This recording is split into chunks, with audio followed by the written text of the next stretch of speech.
Good morning out there. This is the morning show on your global standout channel, Arise News. I'm Ruben Abati. And I'm Vambai Mutimiri Epeyong. Good morning, I'm Adefemi Akisanya. We've got a great show lined up for you over the next 3 hours. So sit back, relax, grab a cup of tea, and let's kickstart your day because the morning show begins right now.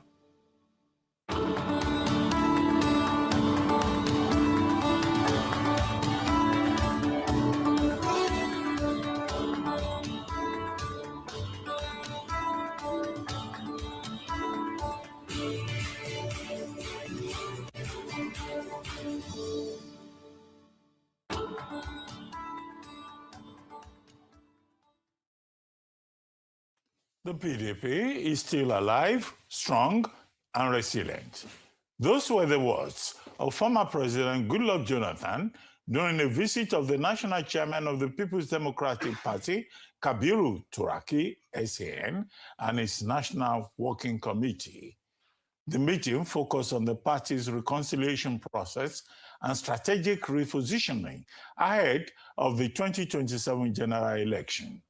After a 2-hour closed-door meeting with the former president at his Maitama office, Turaki said the former president will be much more active in the party's activities this pre-election year. Joining us later on this show to and project the future of the party if the former president throws his heart into the ring is Jacob Mark, former PDP National Legal Advisor. Also, we shall be engaging David Stevenson, Country Director and Representative, United Nations World Food Programme. We'll be discussing how the agriculture sector has fared so far with recent insecurity across the North and the Middle Belt. We'll also catch up on news making headlines across the globe. I will bring us updates on the foreign scene with the World Brief. I'll also be reviewing today's newspaper headlines from across the globe. Also, Rotus Adiri will give us an update with his global business outlook. Aaron Ekerijola will be taking us through sporting activities across the globe, while Anyeze Osakwe will fill us in on what's trending around the world. She'll also be highlighting impactful stories on the milestones and our good news report. It's going to be all of that and a whole lot more today on The Morning Show.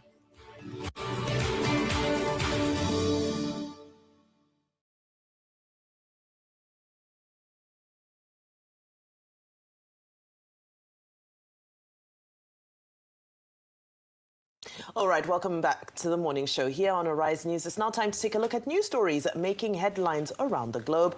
And we do begin here at home. As the Chief of Army Staff, Lieutenant General Waidi Shaibu has reaffirmed Nigerian Army's commitment to strengthening security operations in Niger State through enhanced troop deployment, improved use of technology, and closer collaboration with traditional institutions and other critical stakeholders.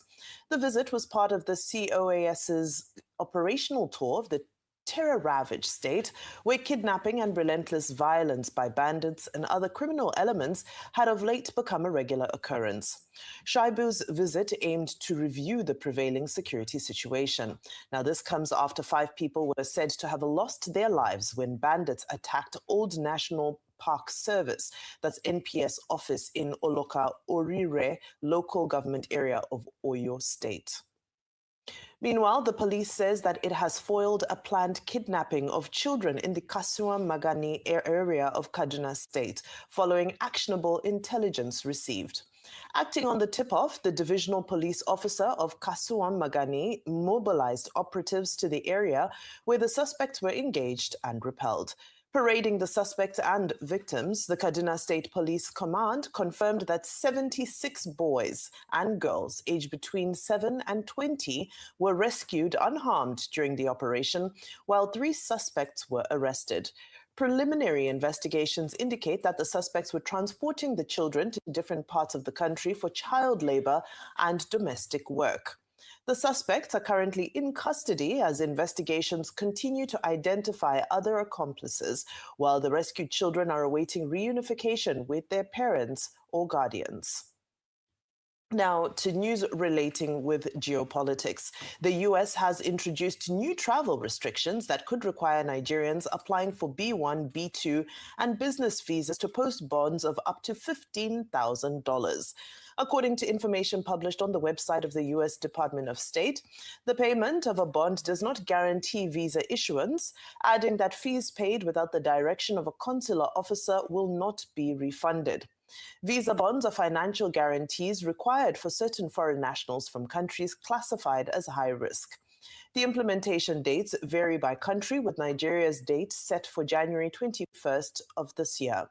African countries account for 24 of the 38 listed countries.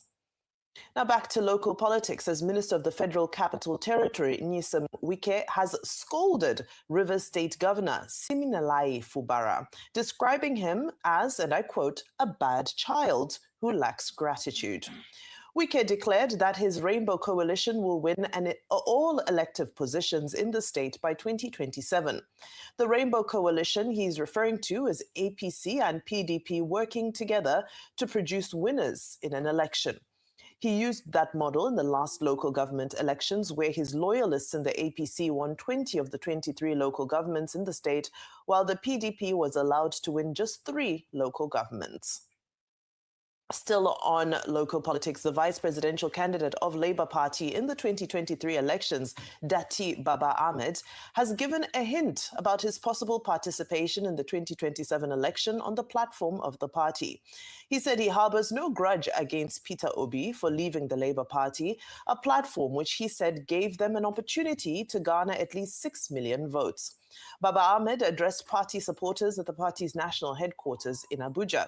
He said he contested for the presidency in 2019 before Peter Obi and agreed to partner with him in 2023 because he saw an opportunity to unite Nigerians and accepted it. Earlier, the Julius Abure leadership of the party expressed confidence that Peter Obi's departure from the party will not adversely affect the party's fortunes in 2027. Now, lastly, in judicial issues, the Federal High Court in Abuja has granted bail to former Attorney General of the Federation, Abubakar Malami, his son, Abdulaziz, and his wife, Bashir Asabe, as the court is set to begin trial amidst allegations of interference with the case. Also, Justice Nuite has ordered the interim forfeiture of 57 properties allegedly linked to Abubakar Malami. He granted the order following an ex parte application filed by the Economic and Financial Crimes Commission. The multi-billion naira assets, including luxury residential and commercial properties, are located in Abuja, Kebbi, Kano, and Kaduna states.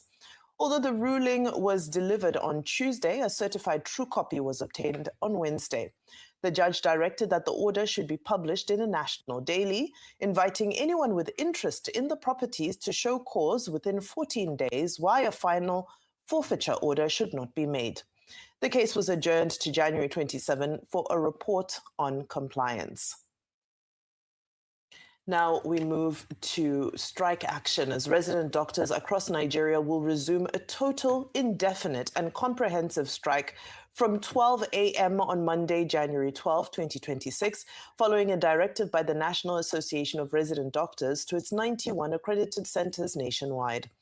The president of ARD Federal Neuropsychiatric Hospital in Yaba, Lagos, Okuoga Temitope, who spoke after their Congress on Wednesday, said none of their demands has been met despite signing a memorandum of understanding with the federal government.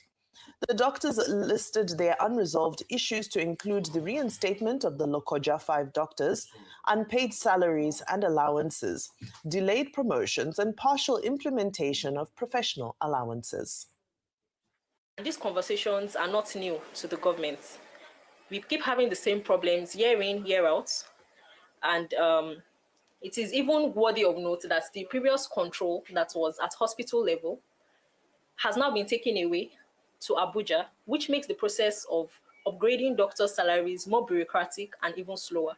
So people are working and are not getting paid, they're accumulating more money, and it takes longer time for them to be promoted. Other issues are issues like the entry level for resident doctors. Resident doctors should be placed on COMES 3 Step 3. And even up till now, after agreements have been signed, Resident doctors are being given letters for Commerce 2 Step 2. That is more than 100,000 naira deduction in salaries. We have house officers being excluded from the civil service scheme. A lot of them not being paid. A lot of them are yet to receive December salaries. We have doctors still working prolonged hours. Call rosters are being released in this January, and we still have doctors being put on call for even more than 24, 48 hours. We have salary arrears in some facilities, up to 18 months in some hospitals, like FMC or they have not been paid for up to 18 months, no salaries at all, not even arrears or a part of the salary, no salaries at all. These are issues that we are dealing with on a daily basis. And all these issues have been discussed with the federal government. The federal government listened and said we should call off the strike, after which it was suspended. We entered into an agreement with the federal government. The memorandum of understanding was signed by NARD and the federal government, leading to the suspension of the strike for 30 days. 30 days being enough to implement these agreements. I tell you today that since the suspension of this strike, the demands have not gotten the attention that they need. All right, quite a potpourri of stories this morning. We're looking at all issues from security, which continues to be on the front burner nationwide, and the pleasant news that the police foiled what would have been a mass kidnapping of children in transit to other parts of the country. Politics continues, or rather, should we say, it's heating up. It is. And then, of course, we're also looking at the United States and some potential strike action from impending strike action from resident doctors. We do have a whole host of stories happening in Nigeria and indeed around the world. Okay, so firstly, with the rescue of the children, fantastic. I think that when we talk about the insecurity in this country, we are talking about it obviously as an issue of complete national concern. And the issue that we find ourselves is that it seems as though we are constantly reporting a bandit attack here, a kidnapping here, people being murdered here, land being seized here. And so in order to combat that and for citizens in this country to feel as though their leadership is working and doing the good work, these are the types of stories that we need to have more of. And so that is a wonderful thing that these children have been rescued. But in and of that, even though they have been rescued, clearly they are still vulnerable to attack. There is issues that still need to be addressed where, earlier this week we were talking about how there'd been another kidnapping in Patri, another series of attacks happening in Niger State, and some of the people who were recently rescued were then vulnerable to attack again. So it doesn't do much in terms of making people feel confident that their leadership is the needful when it comes to security, but definitely we commend the security apparatus for doing this well. So thankfully, these children have been rescued and will eventually be returned home. But when they get home, the point is that they need to be safe there. Their communities need to be secure. And there has to be more happening at the grassroots level to make sure that people don't continue to be victims of repeat offenses. 76 children were able to be rescued from suspected traffickers, as we're seeing on the screen there. And we're hoping that we're moving to a direction where this doesn't continue to become the norm. Moving on, I know there are a lot of stories I'll leave to you all to also decipher, but looking at this issue with United States issuing this need for Nigerian people who are applying for visas to pay this $15,000 bond. Listen, we talk a lot about visa restrictions. We talk a lot about how countries have the right. It is their discretion to issue visas. I don't think anybody is confused about that. But I do think we're getting to a point where it feels unjustified. Yes, we see the data. We do hear what the United States is saying in terms of overstaying or crimes being committed by people who travel into the United States on visas. However, I do think that sometimes these types of decisions can do more harm than good, especially for the vast majority of law-abiding travelers, people who do what they need to do to get their visas and go to these countries and do not not cause any issues. I know that Dr. Rubin and Bimba, you're both travelers. I know that you abide the laws when you travel, right? So there shouldn't be this underhanded expectation or belief that Nigerian travelers are less worthy of respect. I think that $15,000 is a lot of money. $1,000 is a lot of money because that doesn't defray the cost of the ticket or your hotel or your accommodation or anything when it comes to traveling. So it shouldn't be, I don't want us to move into a point in this world where people are being made to feel as though they don't have the right to do certain things. Everyone should have the right, as long as they're law-abiding, to travel wherever they please. So I'm a bit uncomfortable with those types of issues. And I think that this is just another example of Trump's America, again, becoming a lot more isolationist and painting other countries in a negative light. No country is perfect. America itself is not perfect. America is not the bar of perfection for other countries. And yes, we can say that you don't have to travel to these countries, and if you don't like their rules, don't go there. But that's really not the world that I want to be a member of. I want us to truly live a global world where people are free to do the needful as long as they are abiding by laws. I think that that's what we should be focusing on, actually. So those are my submissions today. Okay, quite a potpourri of subjects. Yes. I hope there will be enough time to look at them before the producer starts shouting. Now, first, let's deal with Wike, who says he's having a rainbow coalition that is going to shut out everybody in Rivers State. And it seems to me that he doesn't have that right. In fact, the Director of Information of the APC, in addition to the chairman of the party, Ituada Nentawe, and the spokesperson of the party, Ajibola Basiru, have more or less said that Wike is a busybody who has no business interfering in the affairs of the All Progressives Congress, the ruling party, because as far as they are concerned, he's a member of the People's Democratic Party. The same People's Democratic Party has rejected him, saying that he's not their member. And they've repeated it again and again. But the more fundamental issues are as follows. You have a minister of the Federal Capital Territory who has abandoned his duty post and is in Rivers State playing politics door to door, house to house, and saying he's campaigning for President Bola Ahmed Tinubu. Okay, the party itself says they have not sent him on any message. It seems to me, to that extent, that the FCT minister is undermining President Bola Ahmed Tinubu and exposing him for contempt of the Nigerian people as follows. The INEC, the Independent National Electoral Commission, has not even blown the whistle as regards political campaigns. He is busy in Rivers State conducting campaigns. And so what is INEC supposed to do in this particular regard? So when you talk about Rivers State, it looks like an act of indiscipline on the part of the FCT minister. It looks like an act of irresponsibility on the part of the FCT minister. After all, yesterday, I was still defending him, saying that it has nothing to do with whatever happened in terms of the one-child crisis in the Federal Capital Territory. And I stand by that defense in the spirit of fairness. But what, Nyesom Wike is doing in Rivers State is very ridiculous. Neither toad nor frog. And I think that the embarrassment to the president of Nigeria does not amount to help. It amounts to, trying to upstage the president of Nigeria.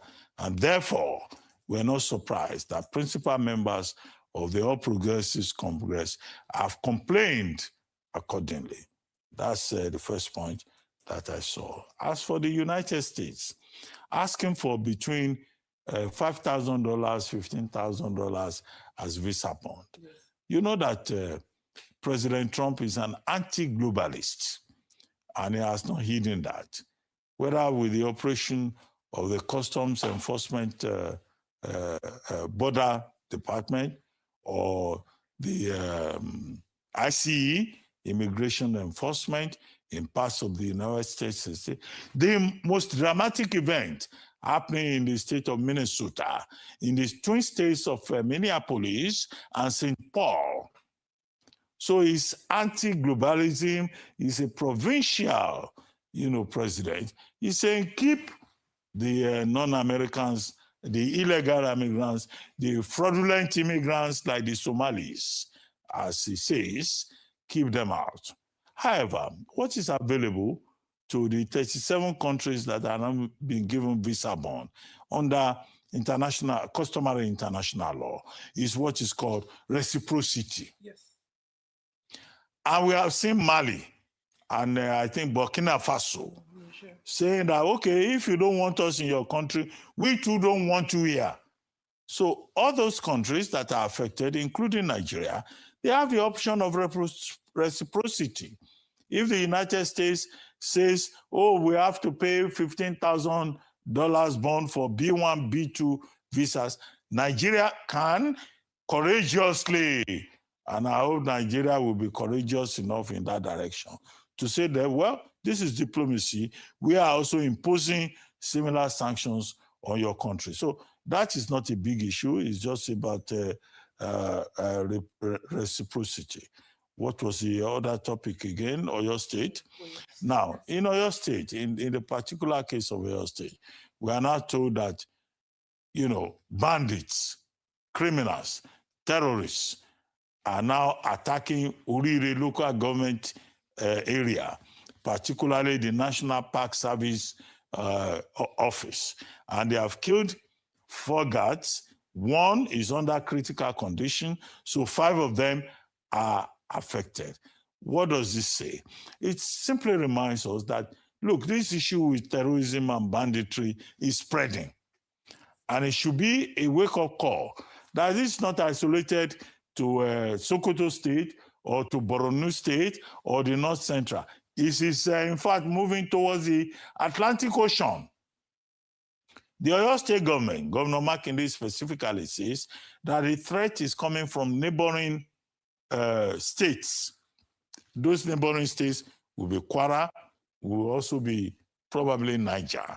And so the received wisdom here will be that government still has a lot to do more.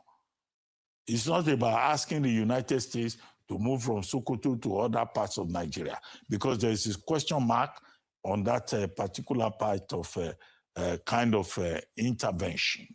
Now, what's the other topic? Malami, with Justice Emeka Nwite saying that, about 57 properties have been put under forfeiture. Now, the forfeiture at this stage can just be interim forfeiture, to the extent that the forfeiture can still be challenged by the defendant, and that the court, still within the prerogative of the court, can still say, okay, this has been vacated, as we have seen in some other cases. So people should not just rush to judgment. I was saying yesterday when this same issue came up that, look, the learned judge, Emeka Nwite, was saying that there are persons who are accusing him of corruption, that he's been influenced. And I said, look, lawyers are officers in the Court of Justice, and they can be charged for contempt. I heard this morning that the issue is even beyond contempt. They can be arrested. They can be reported, not just to the NBA disciplinary committee. They can be reported to the body of benchers, and their names can be taken off the roll, because all lawyers are expected to be officers in the temple of justice. What I would have expected his lordship to do, is to in fact name the persons involved in the matter. I said other things yesterday about fair hearing, and I hope that former Minister Abubakar Malami will be given fair hearing, and that the media, particularly all these people that have been given microphones and they just say what they like, would also realize that You cannot convict a person until that person, has been convicted. So this raises questions about our judicial process and also about the performance of those who comment on public issues. Finally, I saw my list that was sent by the producer, Dati Baba Ahmed. Yes. Now, he has the absolute right to decide what he wants to do in terms of his political choice. So if he says, well, he's remaining in the Labour Party, that is his choice. Nobody can dictate to him. And he made it very clear that he's not stepping into anybody's shoes.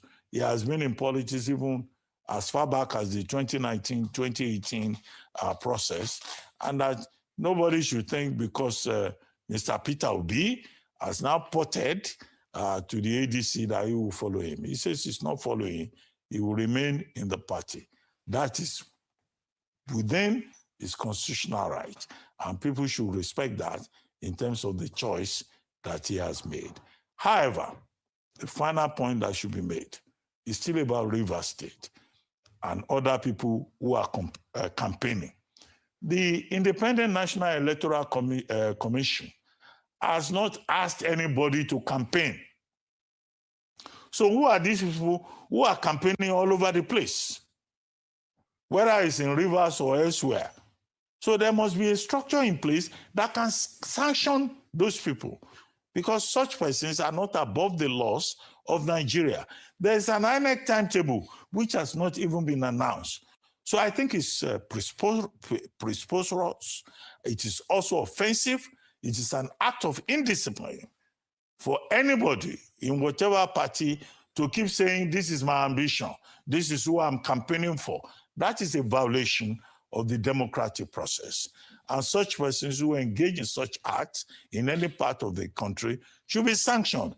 That is when we will know that we're moving towards 2027 on the basis of rules and not on the basis of the impunity or the brigandage of certain individuals who project themselves as being above the laws of the Federation. Absolutely. Dr. Abati, I think I'll pick up where you left off, especially with regards to INEC and developments around Dati Baba Ahmed, who looks set to want to throw his hat into the ring for the presidential ticket under the Labour Party. And he used his time yesterday speaking about Peter Obi and how he felt he was a traveler, somebody who was moving from platform to platform. And I remember last year, we were talking about these, Dr. Bati, you have a name for them. Is it homogeneous? What do you call these people who have these feet in various political parties? Amphibious. Amphibious is the word. Amphibious political players. Last year, we also called them political tourists. And this is Nigerian political culture.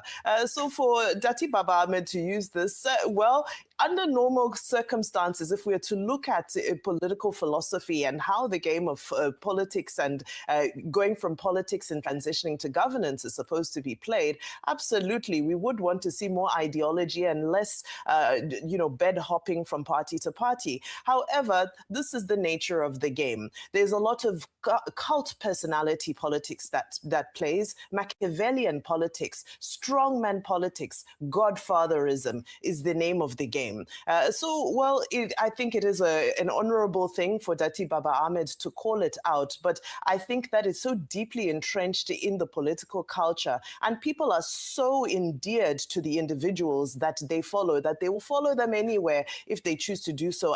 As the Obedience have said, where Peter Obi goes is where they will go.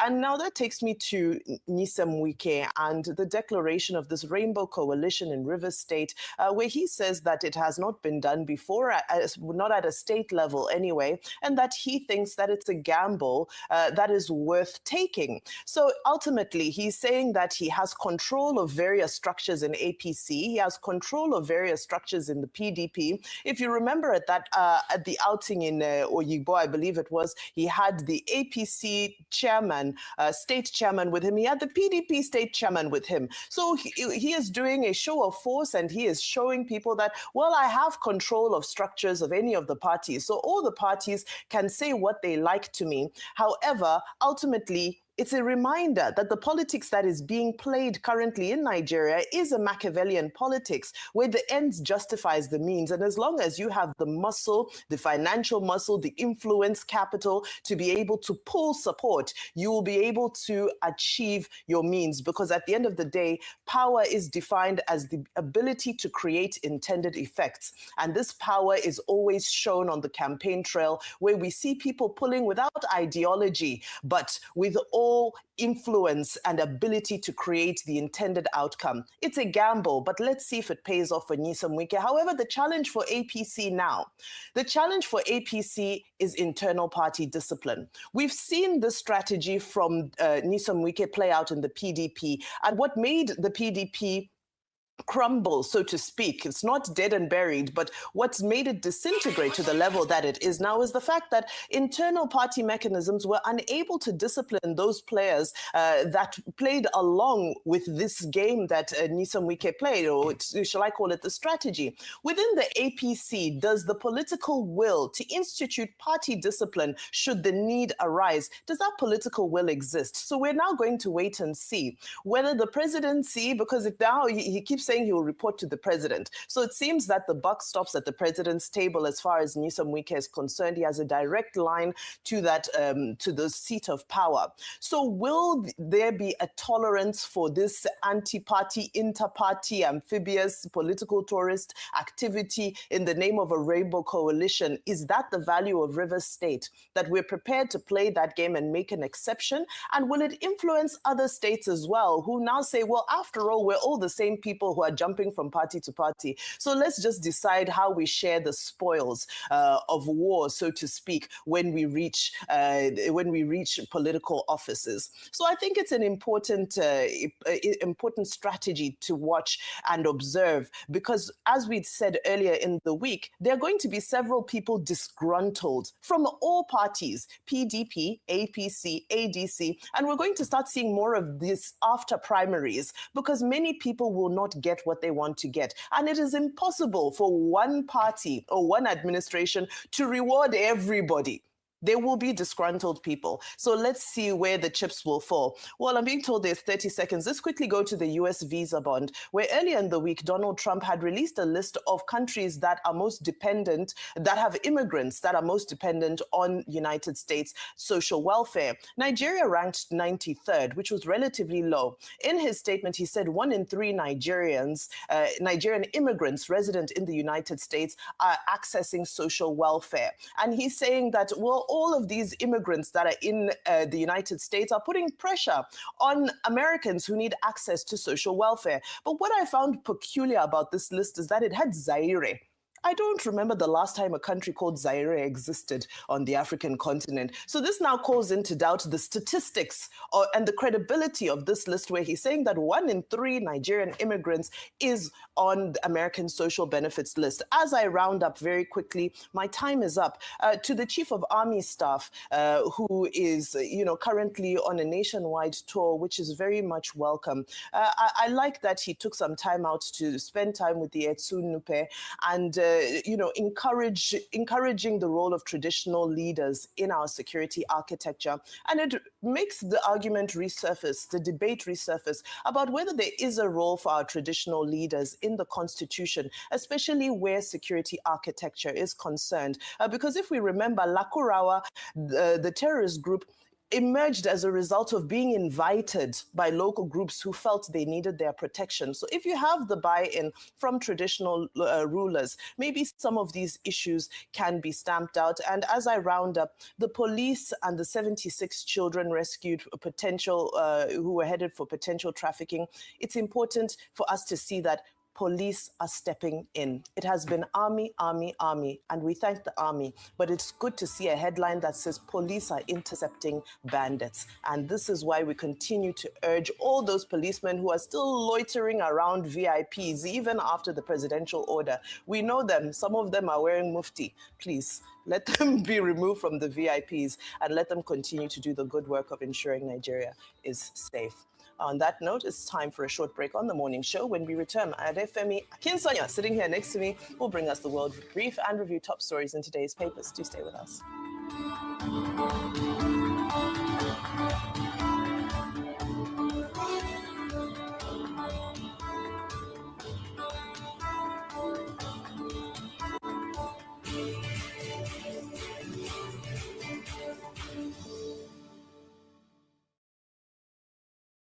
Monday morning talking about me while I'm making.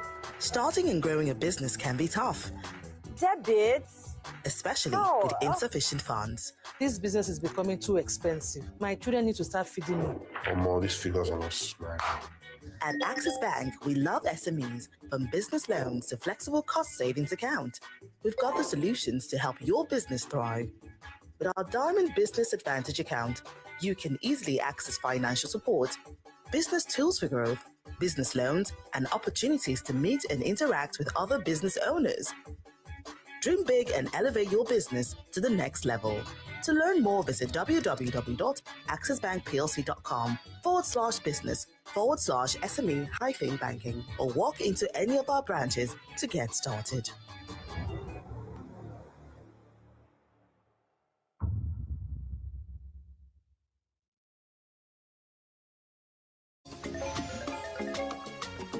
Mama the mama. My smally. Gen Z mama we carry better swag. You dey wine. It be like say plenty credit don't overload for that your size. Credit now water.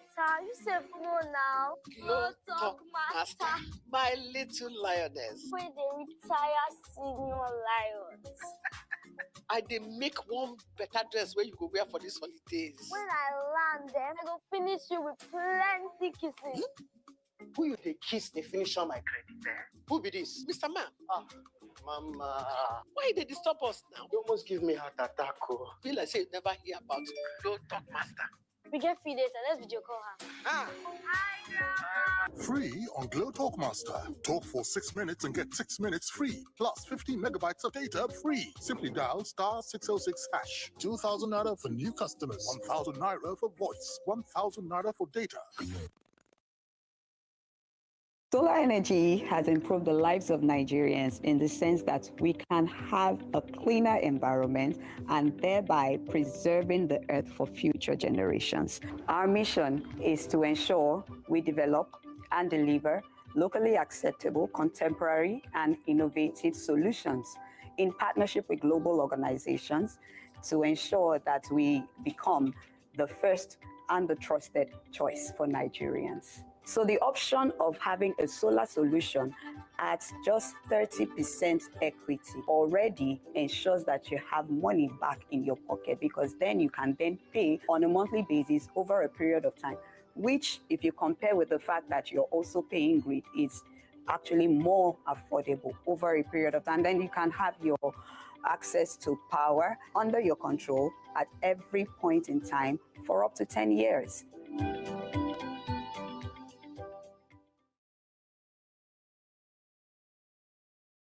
Be Unstoppable Africa at the 9th All-African Music Awards, AFRIMA, in partnership with the African Union Commission and the Lagos State Government. The biggest music stage where the stars are celebrated and go home with 23.9-carat gold-plated AFRIMA trophy to be hosted by Vals, the bad guy. Live broadcast of Red Carpet starts at 3:30 p.m. AFRIMA Awards live broadcast starts at 7 p.m. on Sunday, January 11, 2026 at the Eco Convention Center, Eco Hotel and Suites, Lagos, Nigeria. For tickets, invitations, seat reservations, visit afrima.org. 9th AFRIMA Awards. Be Unstoppable.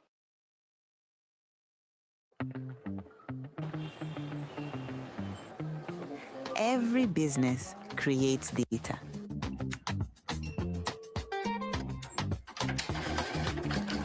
Sales, payments, movements.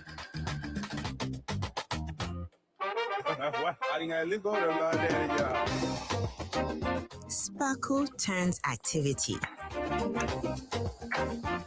into information you can understand.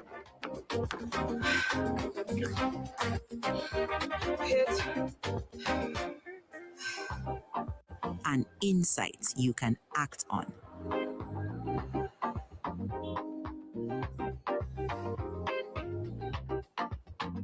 Sparkle doesn't just show you what happened, it helps you decide what to do next.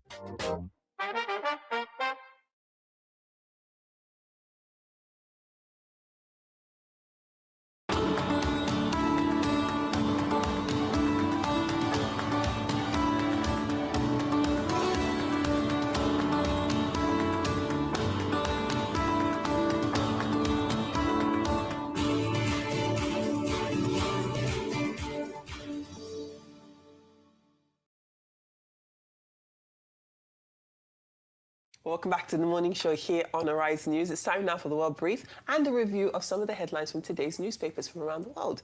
Friends, let me see what's happening around the world. Well, let's begin in Minneapolis. It's in the U.S. state of Minnesota, and that's where a U.S. immigration officer fatally shot a woman, sparking protests and condemnation from local officials. It was over in seconds. 3 shots fired by an immigration officer towards a woman who was in her car, appearing to drive away from the scene. The victim is a U.S. citizen, 37-year-old Renee Nicole Good. She is a married mother of a 6-year-old child, according to reports. Now, the incident occurred during a major immigration enforcement operation with over 2,000 federal agents deployed to the area. Now, the Department of Homeland Security claims the shooting happened as a violent rioter attempted to run over an immigration officer, but Minneapolis Mayor Jacob Frey disputes this account. DHS says the officer, fearing for his life, opened fire, while Frey says the victim was not trying to ram anybody. However, Governor Tim Walz has demanded an investigation, saying the state will ensure accountability and justice. Now, the city's police chief also urged protesters to remain peaceful. Now, Minneapolis Mayor Jacob Frey, who I just mentioned, he had some very strong words about the situation and for ICE itself. Let's take a listen. There's little I can say, again, that'll make this situation better, but I do have a message for our community, for our city, and I have a message for ICE.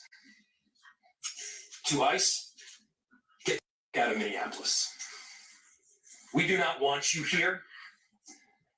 Your stated reason for being in this city is to create some kind of safety, and you are doing exactly the opposite. People are being hurt. Families are being ripped apart. Long-term Minneapolis residents that have contributed so greatly to our city, to our culture, to our economy are being terrorized, and now somebody is dead. Some very strong words there from the Minneapolis mayor. But on the other hand, US President Donald Trump has defended the ICE agent, as has Kristi Noem, who is, of course, as we know, the Director of Homeland Security. She described the victim as a domestic terrorist. Now, this immigration crackdown in Minneapolis has recently targeted the Somali community as the Trump presidency continues its mission to make America great again. Well, let's move on now. Still talking about the United States, so we do know that the United States has seized a Russian-flagged oil tanker. It's called the Marinera in the North Atlantic. It's been accusing it of breaking American sanctions and shipping Iranian oil. Now, the vessel, previously known as the Bella One, was intercepted by U.S. forces after attempting to evade boarding in the Caribbean last month. The UK military supported the operation with air surveillance and a Navy ship. Now, the White House claims the Marinera was deemed stateless after flying a false flag, while Russia says it had granted the vessel temporary permission to sail under its flag on the 24th of December. Meanwhile, U.S. Attorney General Pam Bondi says the Marinera's crew will be investigated for fleeing the Coast Guard and may face prosecution. Notably, the U.S. has also seized another tanker. That tanker is called the Sophia, and it took it in the Caribbean, accusing it of illicit activities, as both vessels are part of a shadow fleet used to evade sanctions on oil. Now, from one resource to another. Nestle is recalling batches of its infant nutrition products, milk, baby milk, including SMA, Biba, and NAN formulas in 25 countries due to possible contamination with a toxin that can cause nausea and vomiting.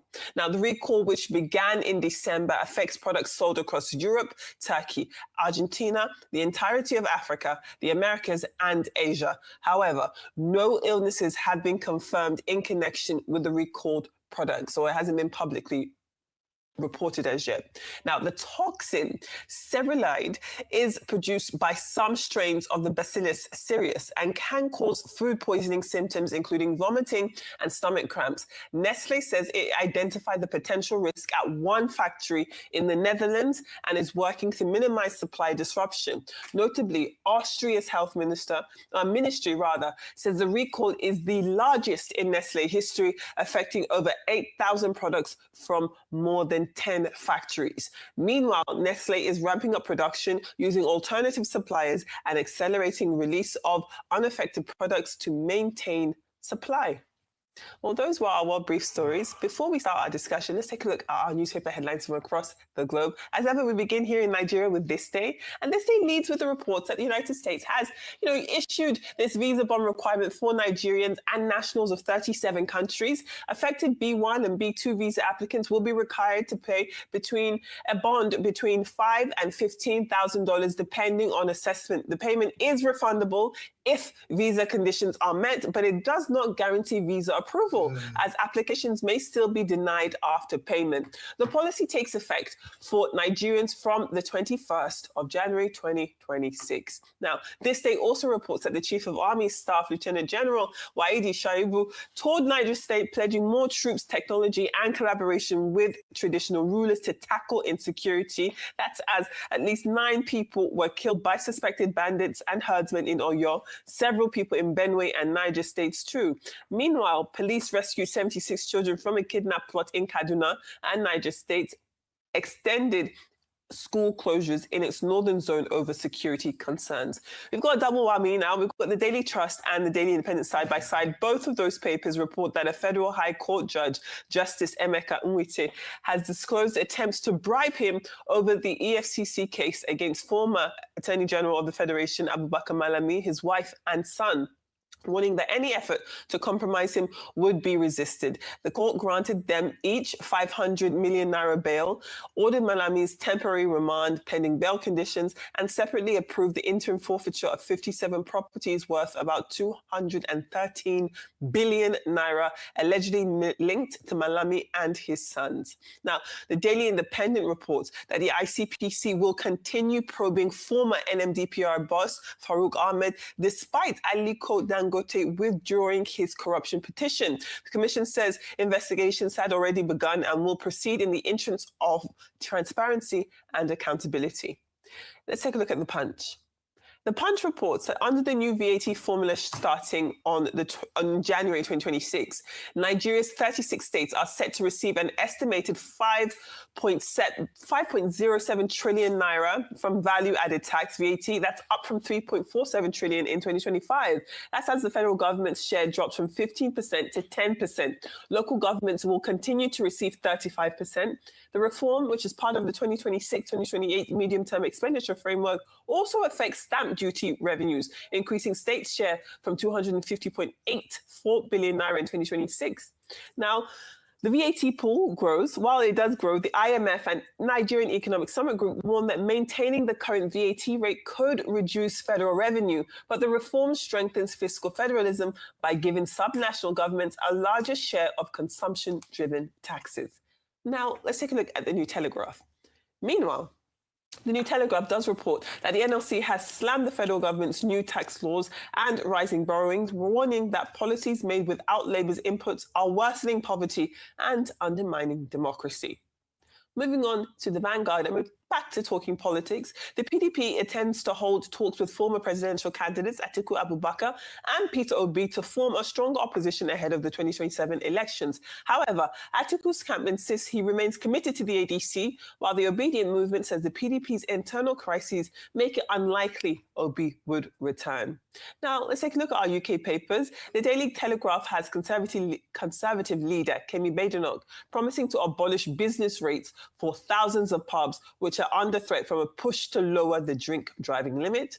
And the I-Paper leads on America's capture of that Russian-flagged oil tanker with the help of the United Kingdom, reporting that Britain stands ready to seize more of Vladimir Putin's shadow ships. And I guess that brings us nicely back to our World Brief stories. So, Dr. Ruben, I've been by. Love to hear your thoughts. Yes, I mean, I watched sort of aghast and in awe as the story unfolded of this this ship that was being, at the time it was being pursued before it was eventually captured.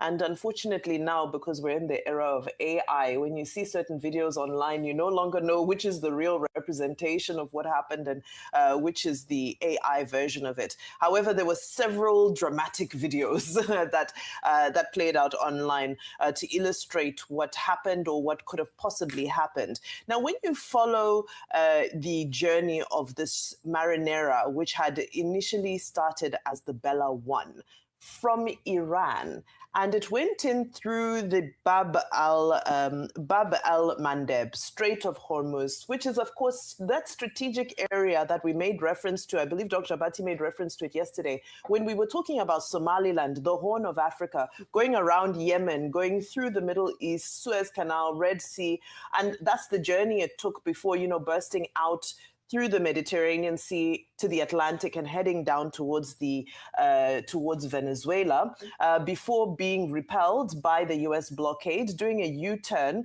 And then when it now was blocked in close to Venezuelan waters is when we saw that it went off it went into dark mode or shadow mode, as they would call it, before later resurfacing, still headed up. Now, for me, what I found interesting is where it was headed.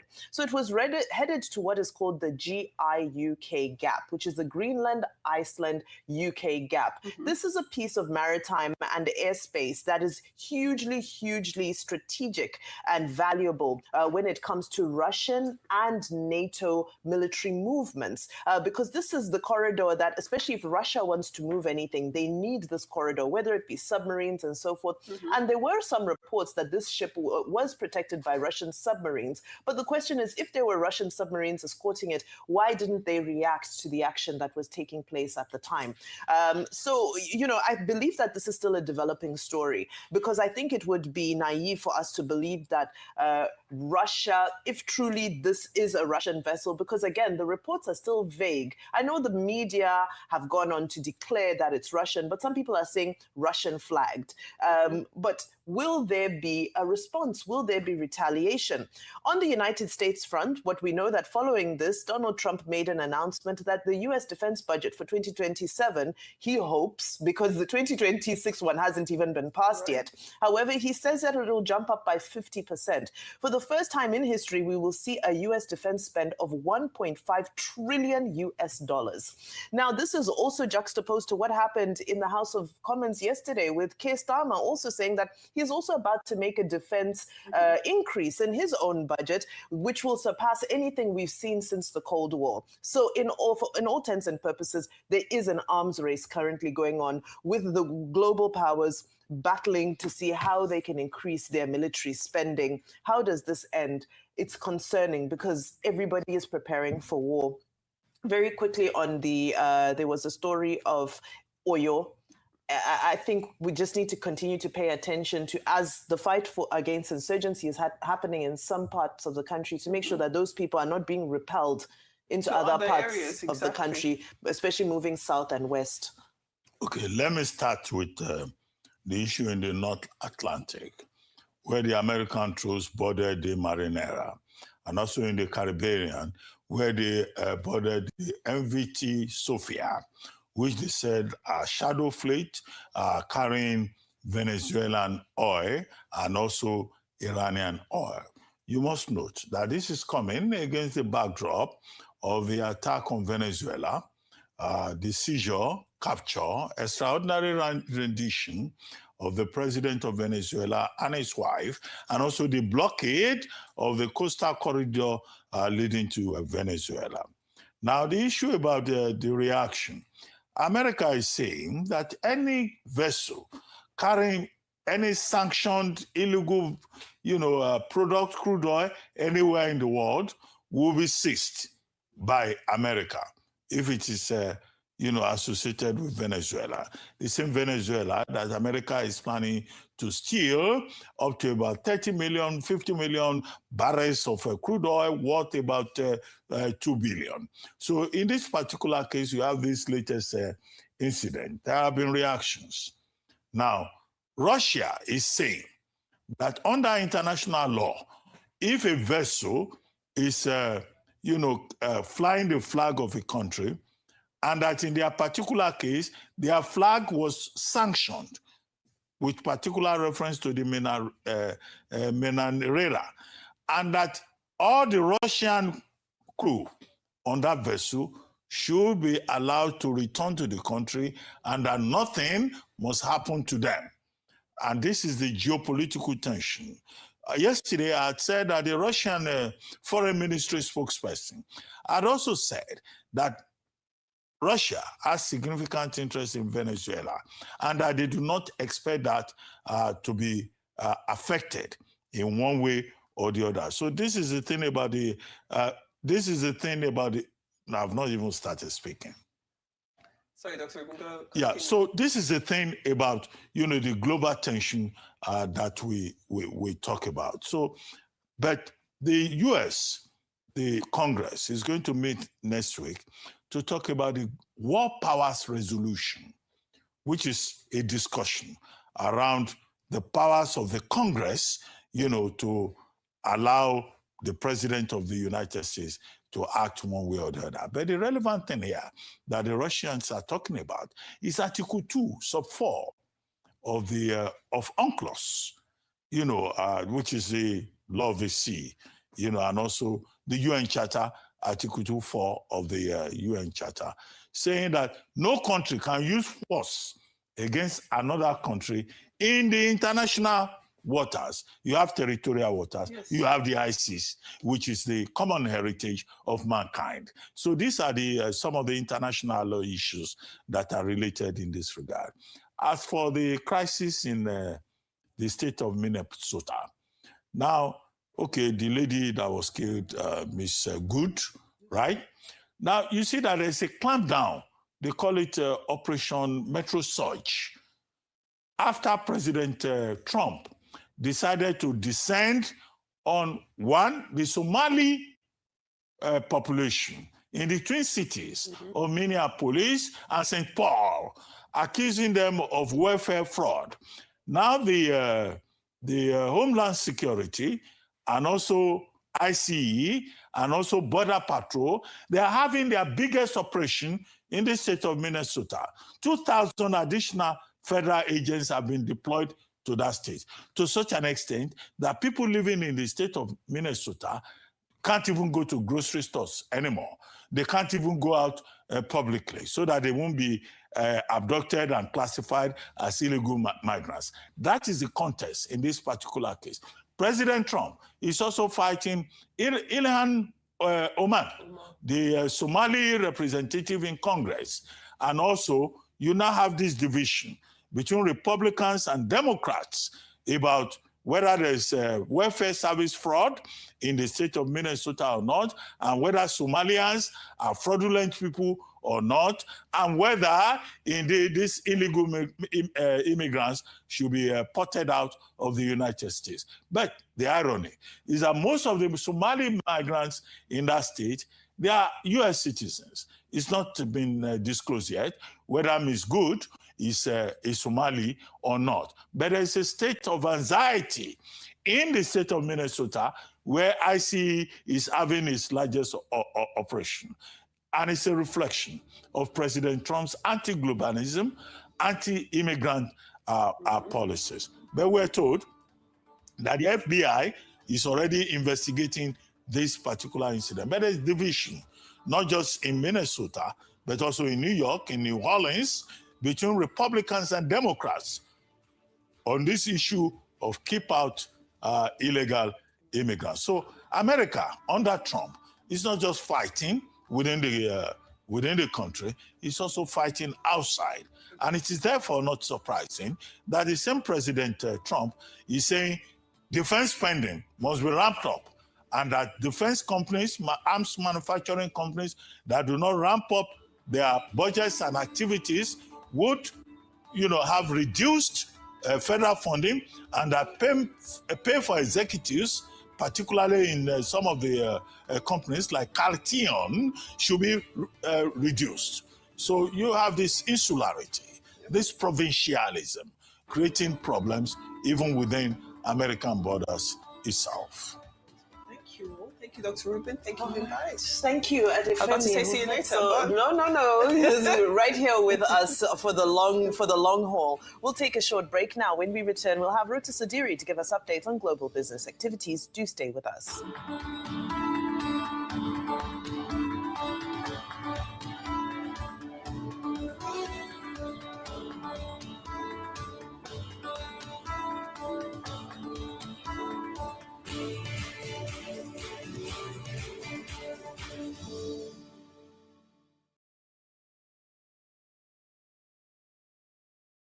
Hello, everyone. I'm here with the woman that makes all the things happen in Fidelity Bank, the MD of Fidelity Bank. FNITCC was conceptualized in 2022, and the whole idea was to create a platform where our exporters, with the global community, are able to showcase their products. What we do in the banking industry is to always try to meet the needs of our customers, and we could see that the exporters were struggling with. They didn't have a global stage on which to showcase their goods. We did so much initially in terms of capacity building. After that, the products were made, were put in proper quality, packaging and all of that. So the next step naturally is to take it to the global stage, especially if you focus on making world-class products. Like they say, build it and they will come. Yes, they will, don't worry about it. Build it and they will come. All right, ma'am. We are Fidelity. We keep our word. Good morning. Today's weather will be sunny with a high of 31 degrees. Alexa, music, please. Playing workout music. Striving for mastery? You need speed, precision, and clarity of purpose. They all add up. Talent is not enough. You've got to prove that you're able to take advantage of unlimited opportunities when they come. And to do that, you need plenty of data. Scratch that. You need unlimited data. And there is no better provider of unlimited data Access granted. than your all-powerful Glow router. Whether home or office, enjoy unlimited data on a Glow router. Dial *312#. You know, I've got unlimited eyes. Glow Unlimited. I'm still watching.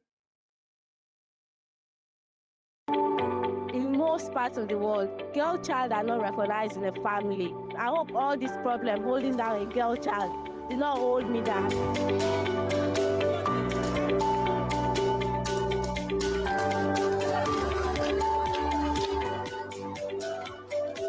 The idea behind the project is to identify schools that we think the parents are not economically empowered to sponsor their children to schools. In demonstration of our commitment to reducing that number, we've come here today to provide some of the essentials that we believe would help the children in school. We've worked with different schools in 5 states across the country, and we reached out to 15,000 children. I want to be a food scientist, and Polaris Bank is helping me realize this dream. I'm perfectly excited.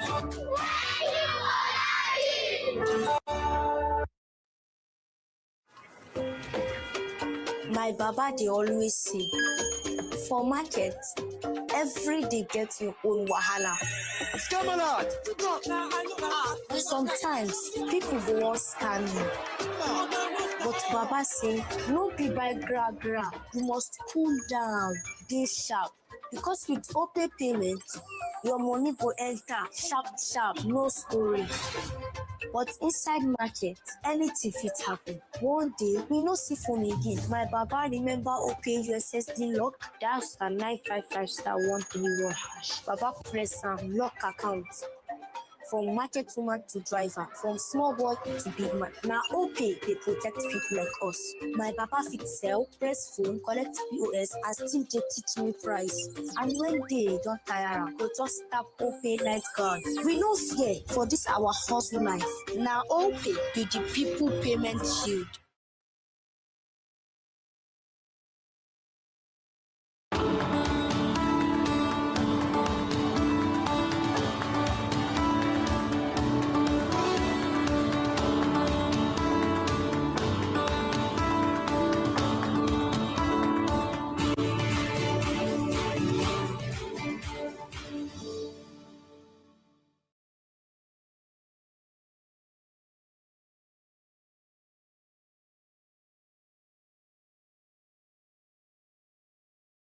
Welcome back to the morning show here on Arise News.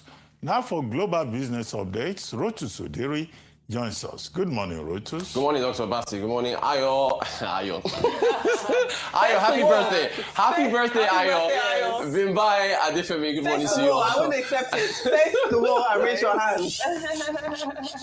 Good morning to you all. There's a lot going on in the business world today. Brent crude, this was up, it could be down, but oil was really volatile this morning. But 25 basis point rise for Brent, 60, it's just oscillating between 60.59. West Texas still at 56 levels. Most of this was because of U.S. oil inventories released by the Energy Information Administration. So 419 barrels for the week, 419 million, excuse me. This is crude oil stock, right? And it fell by more than expected, 3.8 million barrels for the week ended January the 2nd. The forecast was for an increase of 447,000. So I think there's an inverse relationship. If the U.S. draws down by more than expected on its inventories, I think the market says that's higher demand than expected, so prices rise. And the opposite, if it goes up by more than expected, then that means demand is low and then prices fall. So that's what we saw there. But Venezuela still making the news. The Financial Times reporting that there was a meeting between U.S. White House representatives and oil and gas executives. They said they wanted serious guarantees, financial and legal. We understand before they can go back into Venezuela. We understand that President Trump, according to the Financial Times, is supposed to hold a meeting with oil and gas execs on Friday.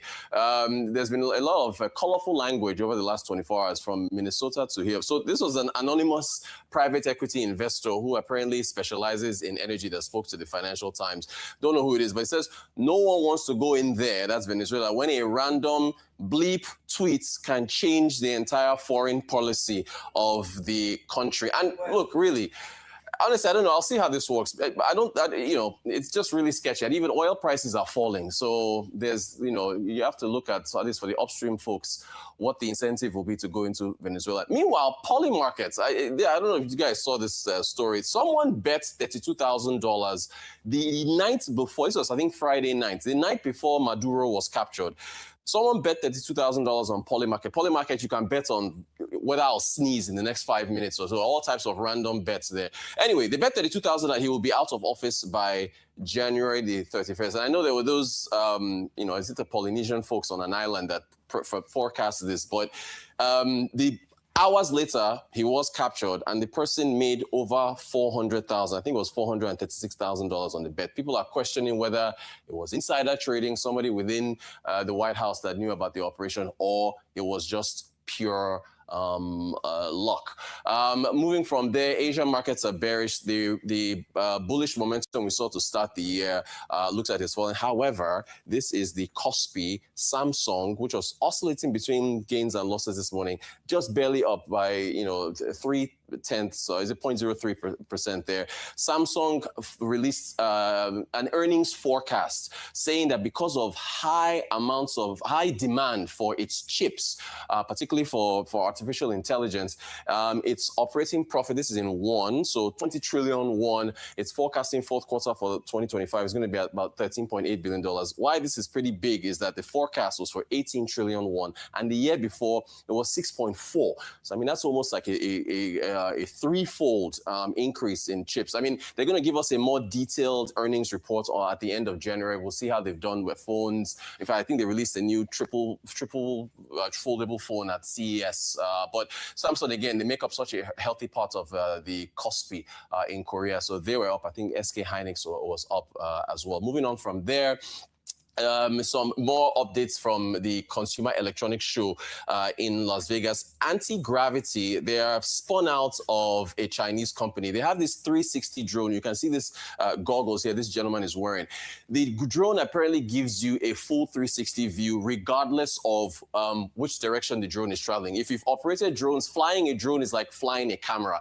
Where the drone is facing is where you can see. You would have to change pivot in order to apparently, be able to see other things. It's got 2 cameras and apparently on 2 different parts of the drone, and apparently the software that it uses merges the images together. So yeah, this is it. So you put on your goggles and you get this full 360 view. So they started out in China. Apparently they've got, FCC approval in the United States to sell. They last raised about $200 million at a $1 billion valuation.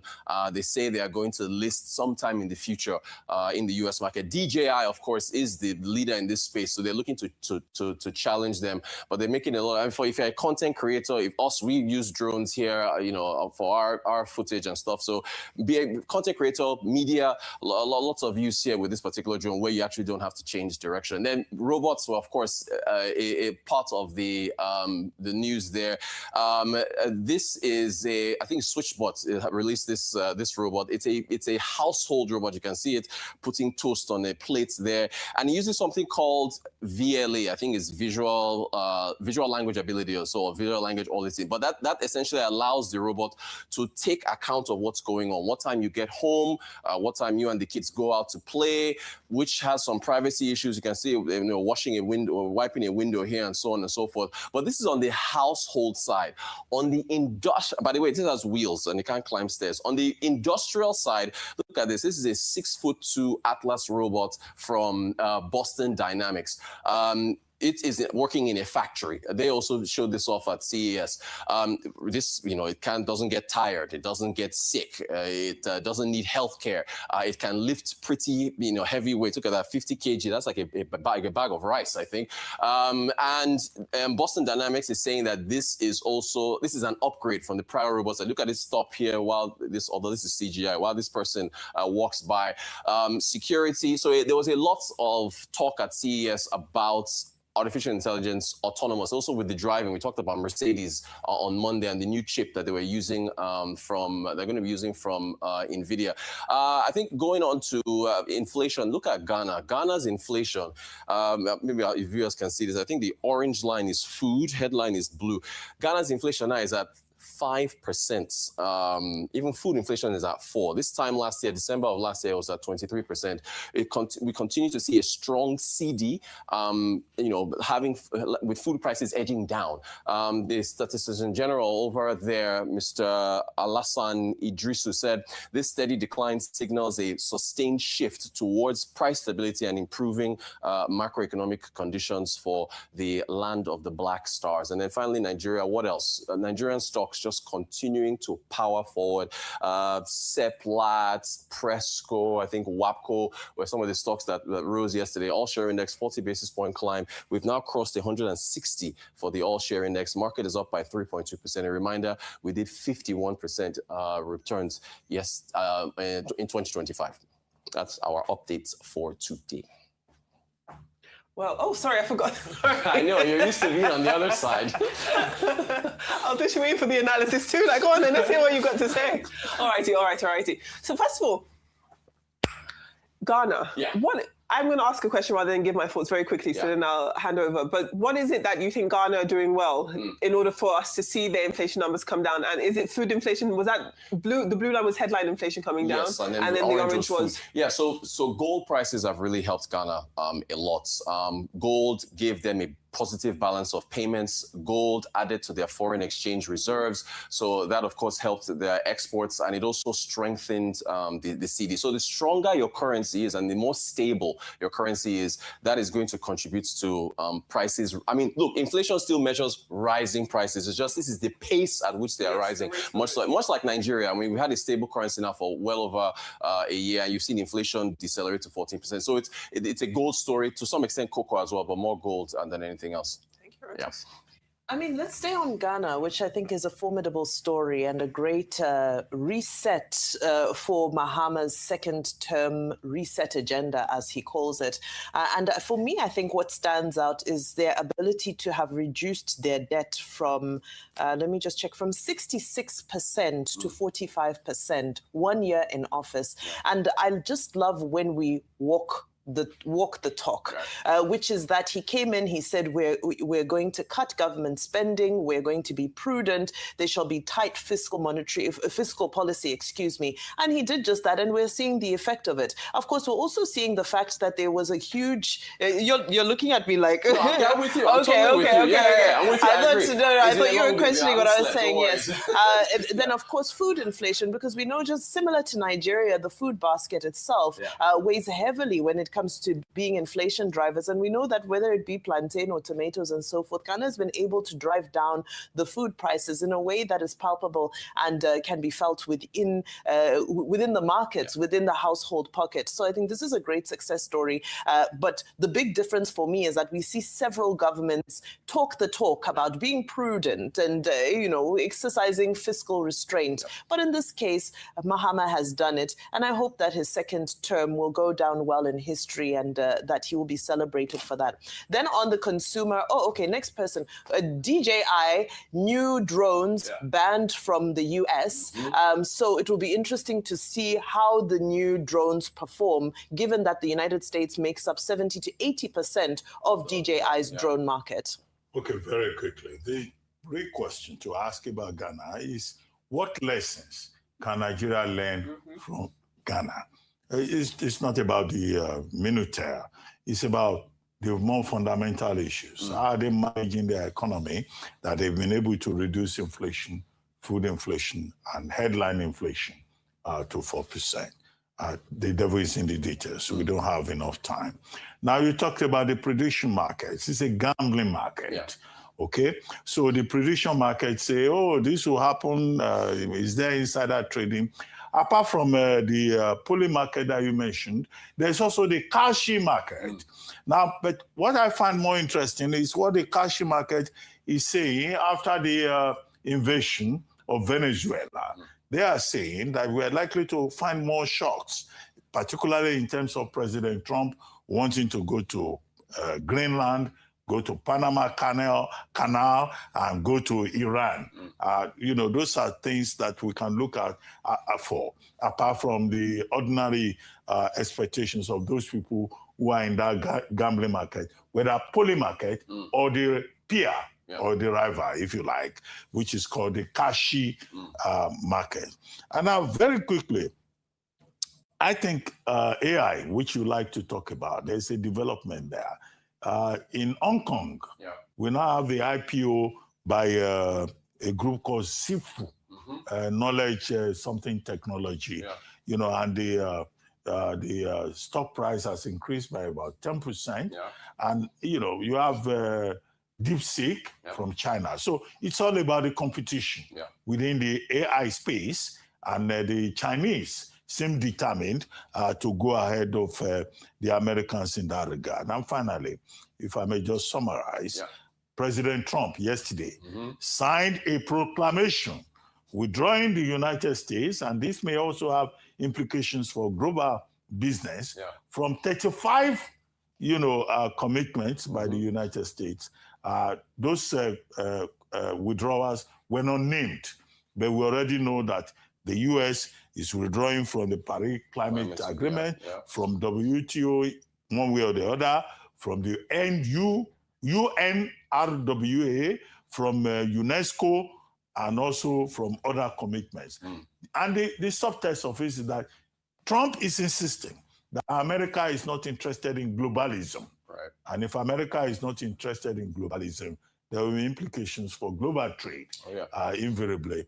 Most of the developing countries, I imagine, will suffer in that regard. Meanwhile, he wants defense spending to be increased to 1.5 trillion from the $901 billion that was approved in the budget for 2026 in December. All of these have implications for global peace and security. Thank you very much. Thank you. We'll take a short break now. And when we return, we'll be talking to Jacob Mark, former PDP National Legal Advisor. Stay with us. We'll be right back.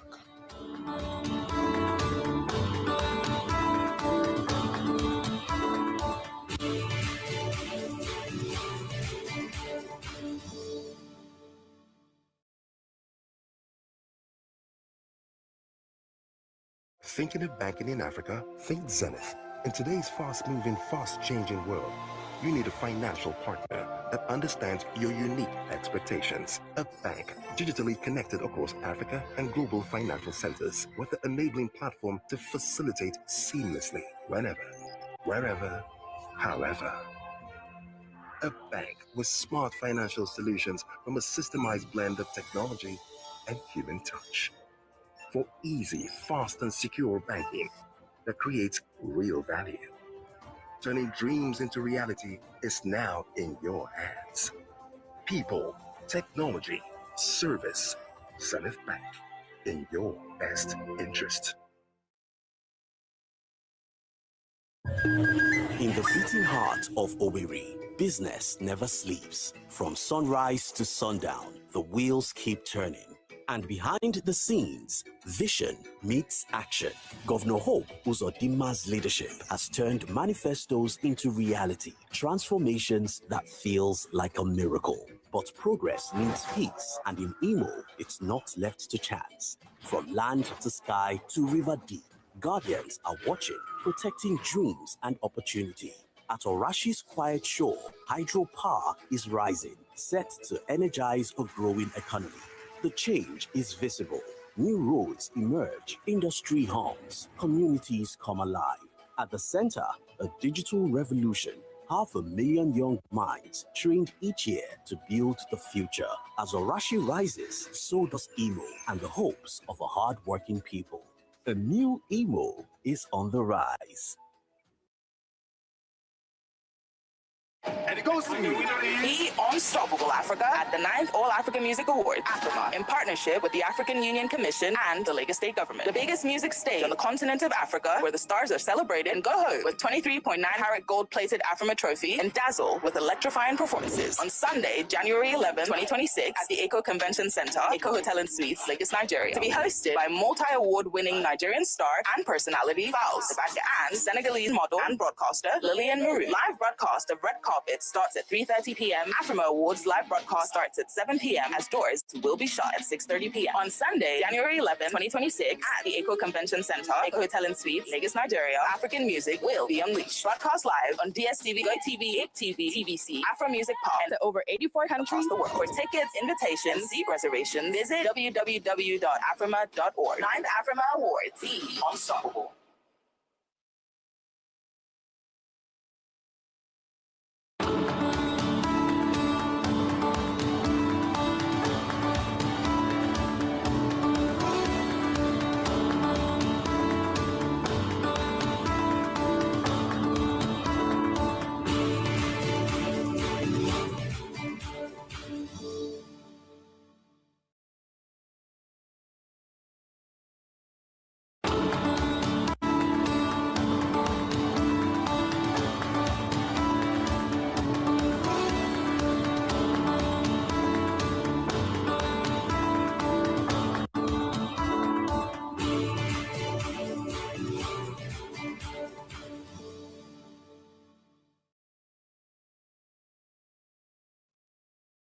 Welcome back to the morning show here on Arise News. The once powerful People's Democratic Party, well, members of the party say the party is still powerful. I don't know about once powerful, which led the country for about 16 years until its ouster by the All Progressives Congress, APC, is now, some people say, a shadow of itself. No thanks to the internal strife provoked in the aftermath of the 2023 presidential election over zoning. Since then, the party has found itself consistently dragged from one disagreement, legal tussles, or the other to fight for control of the party. A few days ago, the party led a delegation of its top hierarchy to visit former President Goodluck Jonathan to confer and brief him on goings-on in the party. Joining us on this show to discuss the party's travails in the immediate past and project the future of the party, if the former president throws his hat in the ring, is Jacob Mark, former PDP National Legal Advisor. Good morning, Mr. Mark, and Happy New Year to you. Good to see you again on the Morning Show. Dr. Abati, Happy New Year and good morning. Thank you. Well, Mr. Mark, very quickly, the latest development is the visit of the National Working Committee of the PDP, led by Kabiru Turaki, SAN, to President Jonathan, to confer with him, to seek his guidance, and all of that. Now, what do you make of this major outcome of that meeting and consultation, with the president saying that, look, the PDP is alive and well, and is the only surviving party since the return to democracy in 1998, 1999. And he, President Jonathan, remains committed to the party that gave him all his major opportunities as a politician and as a political leader. How significant do you think that is? And how do you think that fits into this lead up to the 2027 general election?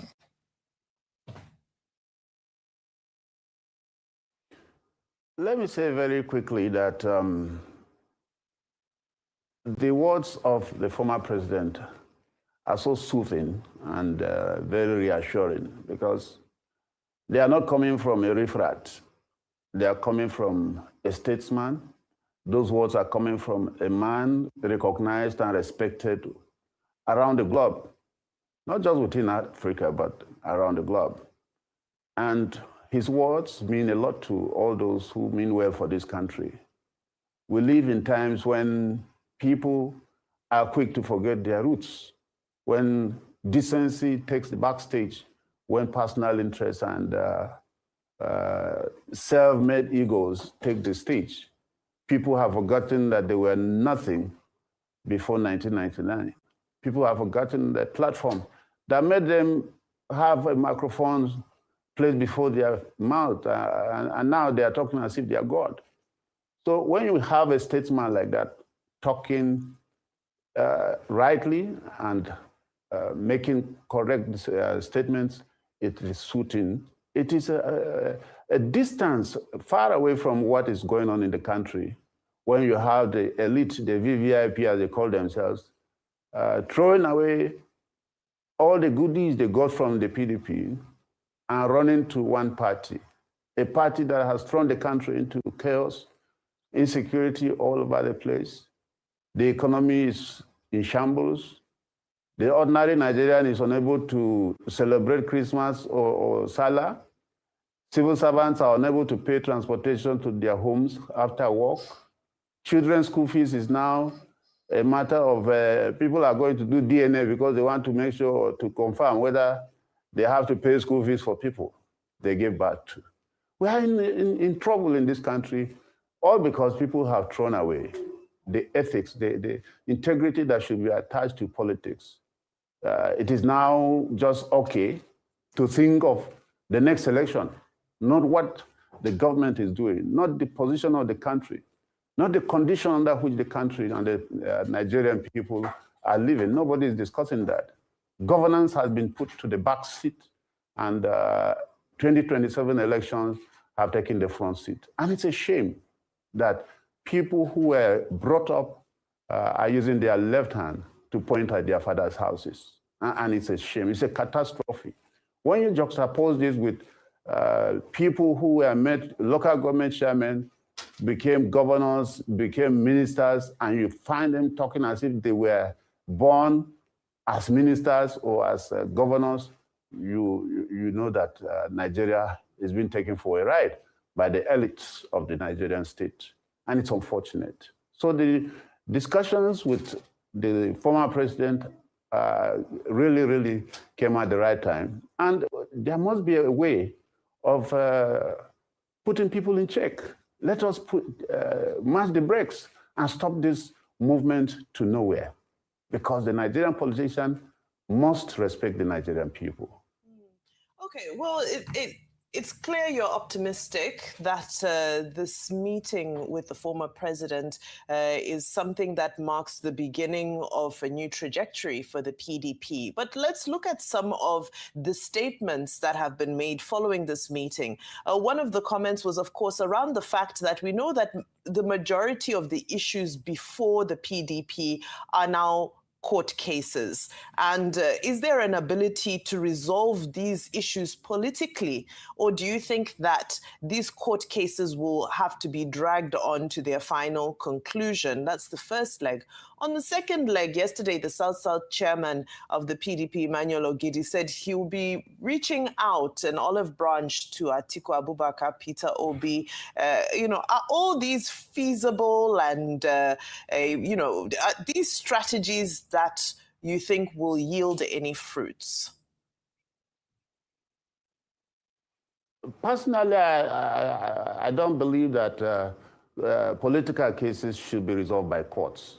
And my position is guided largely by the decisions of the Supreme Court in a plethora of cases where the Supreme Court has consistently maintained that the internal affairs of political parties are a no-go area for the courts. And the judiciary should not be bombarded by political cases. And judges should have nothing to do with cases that are purely political. And so I believe as a person that the approach of solving these problems politically is in the right direction. And I like what the current national chairman of the PDP is doing, reaching out and speaking to people. That has been missing.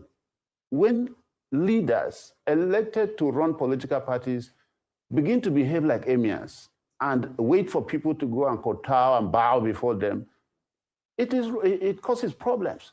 But a serious leader should be the one that goes out, reaches out to people, engages people, particularly senior members of the party, engage them, discuss with them. And we are excited that this is the direction the current national chairman is taking. It is in the right direction. And I will say again, political issues ought to be resolved politically. You don't carry the problems, the domestic affairs of your family, and hand over to a stranger to resolve. You expose yourself to anything he wants.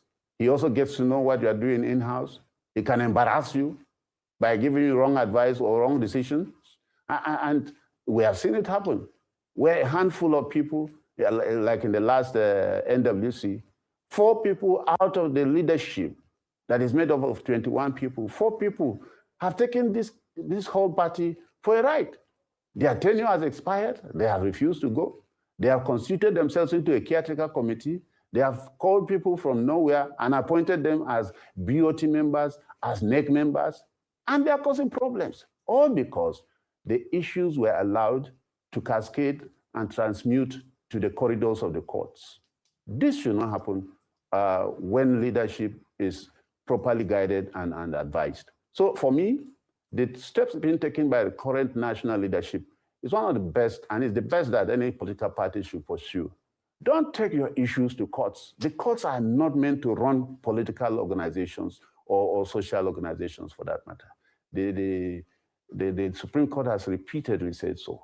And it's sad that our courts, particularly the high courts, have allowed themselves to be drawn into the administrative issues of the PDP. They ought to have thrown those cases away. When you come to court on an issue that is purely administrative and purely regarding and surrounded by the issues of internal administration, no court should allow you to take advantage of its jurisdiction. But we have issues both with the political party and the judiciary, where people in clear aberration to the position of the Supreme Court will still entertain such cases. And it is very clear that recently the Supreme Court, in the cases involving SDP and a court party, restated the same position this December, that internal affairs of political parties must be resolved by the political parties.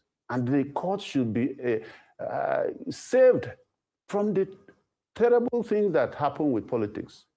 And you can see the politicians that are at daggers drawn, tomorrow you just find them sitting down on the same table. And by that time, they would have embarrassed and drawn the courts to a lot of problems. Even the litany of cases that are pending before the courts are sufficient wahala for the courts. Now, politicians find it easy to go and inundate the courts with more pressure bring all these things that are purely their internal affairs to the courts. That should not be allowed to happen. And so going in the direction of solving issues politically has been done by the current national chairman. It's a welcome development. Understood.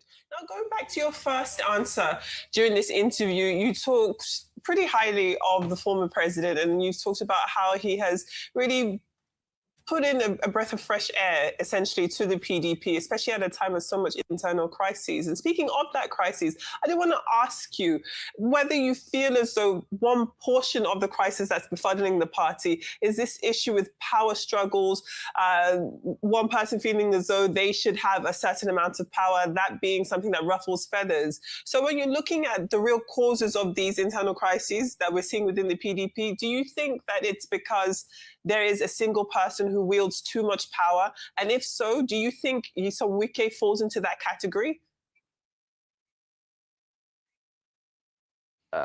Nobody should be guessing. Certainly, your friend Wike falls into that category. Somebody who was not known anywhere in Nigeria became a local government chairman, then became a chief of staff. Thereafter, he became governor and then minister. And suddenly, he is a god with a small g. And he boasts about it. I heard him the other day saying that nobody should come near River State. He is the Lord Mayor of River State. And for me, River State is one of those states that boasts of the high caliber of educated people. In my profession as a lawyer, we refer to River State because of the kind of people that have come from there. In my profession, we highly adore them. But it's embarrassing that a young man like Wike will come and browbeat everybody to submission, and he's dancing all over the place with nobody to call him to order. It's an embarrassment. Now, Nigeria needs to sit down and think. This issue of people decamping to one party is a threat to democracy. And some of them have said it clearly. And we are tempted to agree that why they are shifting to APC, it's not because the APC has performed. It's not because the records are positive. No, it is because they say that in 2027, election results will be written by INEC for the ruling party. And so nobody wants to lose out simply because he's in a different political party. This is the main cause of the defections from the National Assembly to the governors, everywhere. It's not because people are happy. You can't go to some villages and campaign in the name of APC. They will chase you out. And that is what we saw we have started seeing in the North, where members of the National Assembly who went home in December were beaten up. And this trend is going to continue because people are in pain. And yet the elite, the VVIP, are defecting to the party that is bringing pain to them. And they are so arrogant about it. They are unapologetic about it. We may not have clear-cut ideologies in the political parties. But if you go to my village, for instance, we have our groups. We have our beliefs. We believe, we know who stands for us. We know the political party that has been there for us. So once you move out of that political party, you have lost the election, and they know it.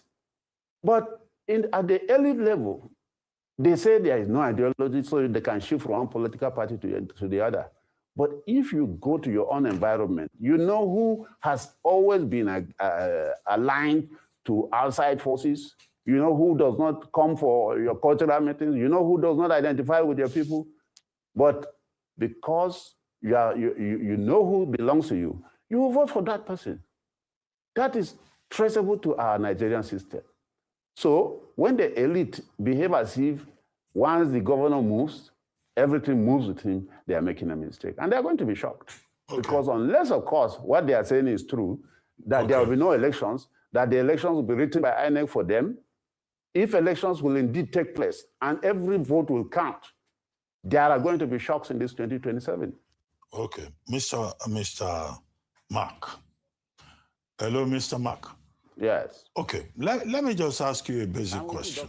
There is this concern that the APC has already taken up to about 28, 29 states with the governors defecting.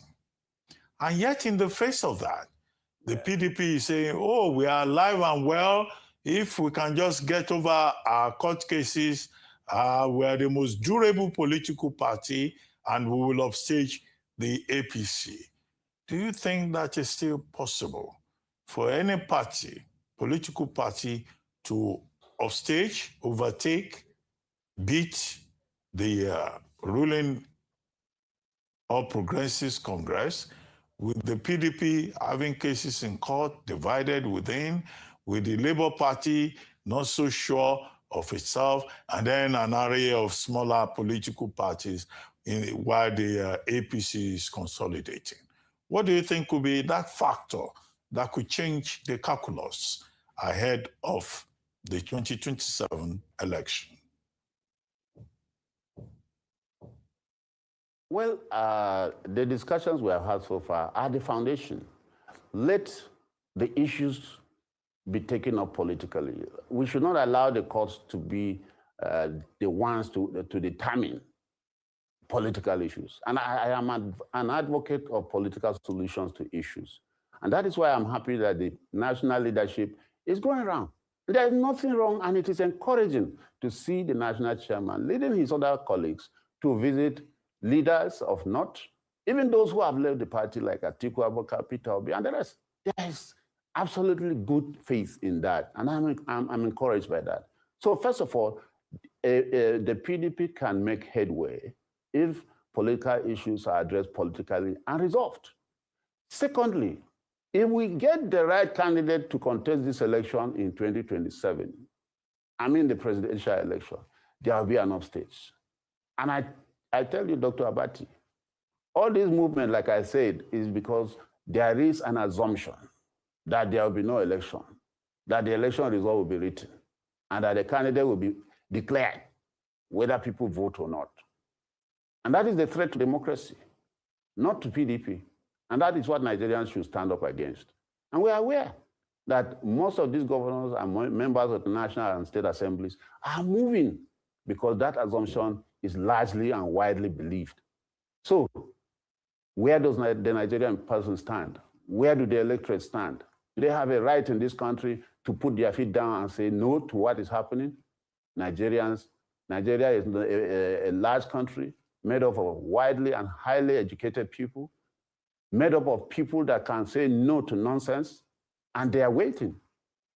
Let them allow every opposition party to work freely. Let them allow it. Let the federal government withdraw its police from the party secretariat of PDP. Without a court order, the federal forces have taken over the PDP national secretariat and have barricaded it, and they are keeping policemen there on a daily watch while the streets are being ravaged by armed robbers, while a nurse could be pushed out of a car and die along the Kubwa-Suleja Road. Mr. Mark. And we have excess policemen to waste on political offices. Mr. Mark, how do you think that the uncertainty in the PDP can be resolved, even with all the issues on the ground? We have an idea what is going to happen in Labour Party. We have an idea what will happen in the APC, that President Tinubu will get the ticket almost automatically. We have an idea that in the ADC, there is a lot of jostling, some three-way jostling. But in PDP, as of January 2026, and the months will come very quickly, what are your projections in terms of what is likely to happen in terms of the candidacy of the PDP for a party that's not even sure, either in Ekiti State or in Osun State or elsewhere? Briefly, very briefly. I'm happy you said there is jostling in the ADC, because already they have their own problems to tackle, and I don't want to discuss focus on your party. But don't focus on what is so. My party, that's what I say. We are not going to discuss them. I'm saying very clearly that with a political approach to the political issues, it can take 1 week. It can take 30 days to resolve some of these issues. And that is what the national leadership is doing. I believe so much in them. because that is the right thing to do. Political issues must get political solutions. And nobody should wait for the courts. If the courts are properly also doing their work, the parties I know have exchanged their briefs. Everybody has filed his papers. Both sides have filed, and it is just for the Court of Appeal to give a date for everybody to come and adopt his submissions. So if the courts are not complicit in these matters, there should be a date for hearing within the next few weeks so that the matters can be resolved once and for all. Now, for me, I will keep emphasizing that the candidate that will be produced by the PDP matters a lot. And I'm happy for the fact that already we are past one of the milestones, which is that the seat for president has been zoned to the south. That has been resolved. Other political parties, particularly the one beside APC, have not done that. And there are problems in that. So for me, we have already gone ahead to solve one of the major challenges, which is zoning. And so shopping for a candidate will not be a problem once the political issues are resolved politically. And I tell you, Dr. Abati, you will even join us. Thank you very much, Mr. Jacob Mark, for joining us on the morning show. We thank you very much indeed. We'll take a short break now. And when we return, we'll be talking to David Stevenson, Country Director and Representative, United Nations World Food Programme. Stay with us. We'll be right back.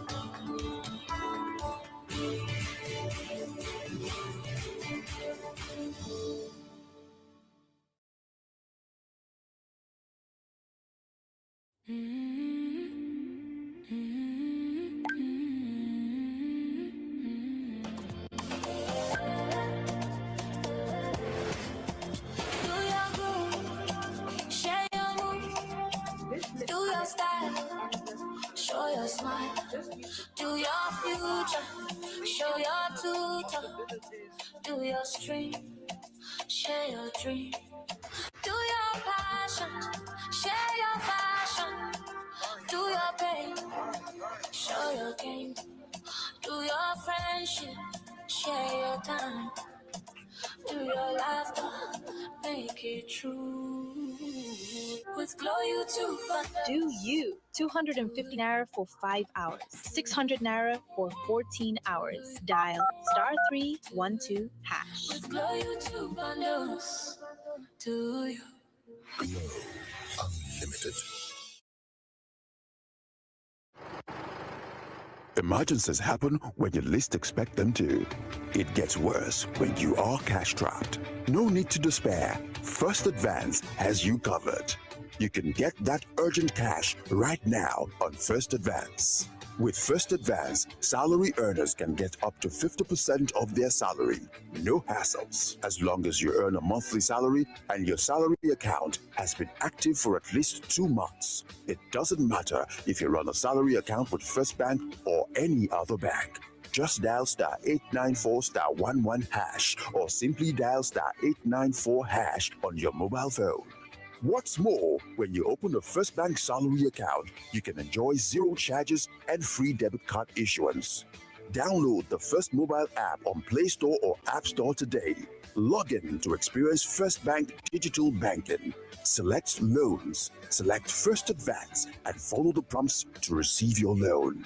Don't let that urgent need get the best of you. Get First Advance now. It's as simple as dialing *894*11#. First Advance. Fast, convenient, secure.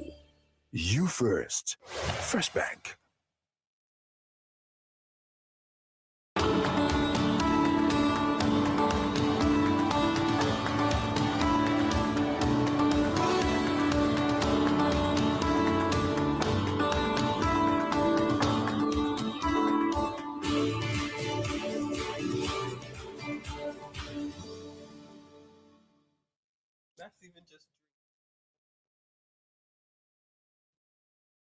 Welcome back to the morning show here on Arise News. Now, the food security challenge in Nigeria before President Bola Tinubu's administration was deeply challenging, characterized by severe food insecurity in 2022, with roughly 66 million Nigerians struggling to access adequate food and nearly 19 million suffering from acute hunger.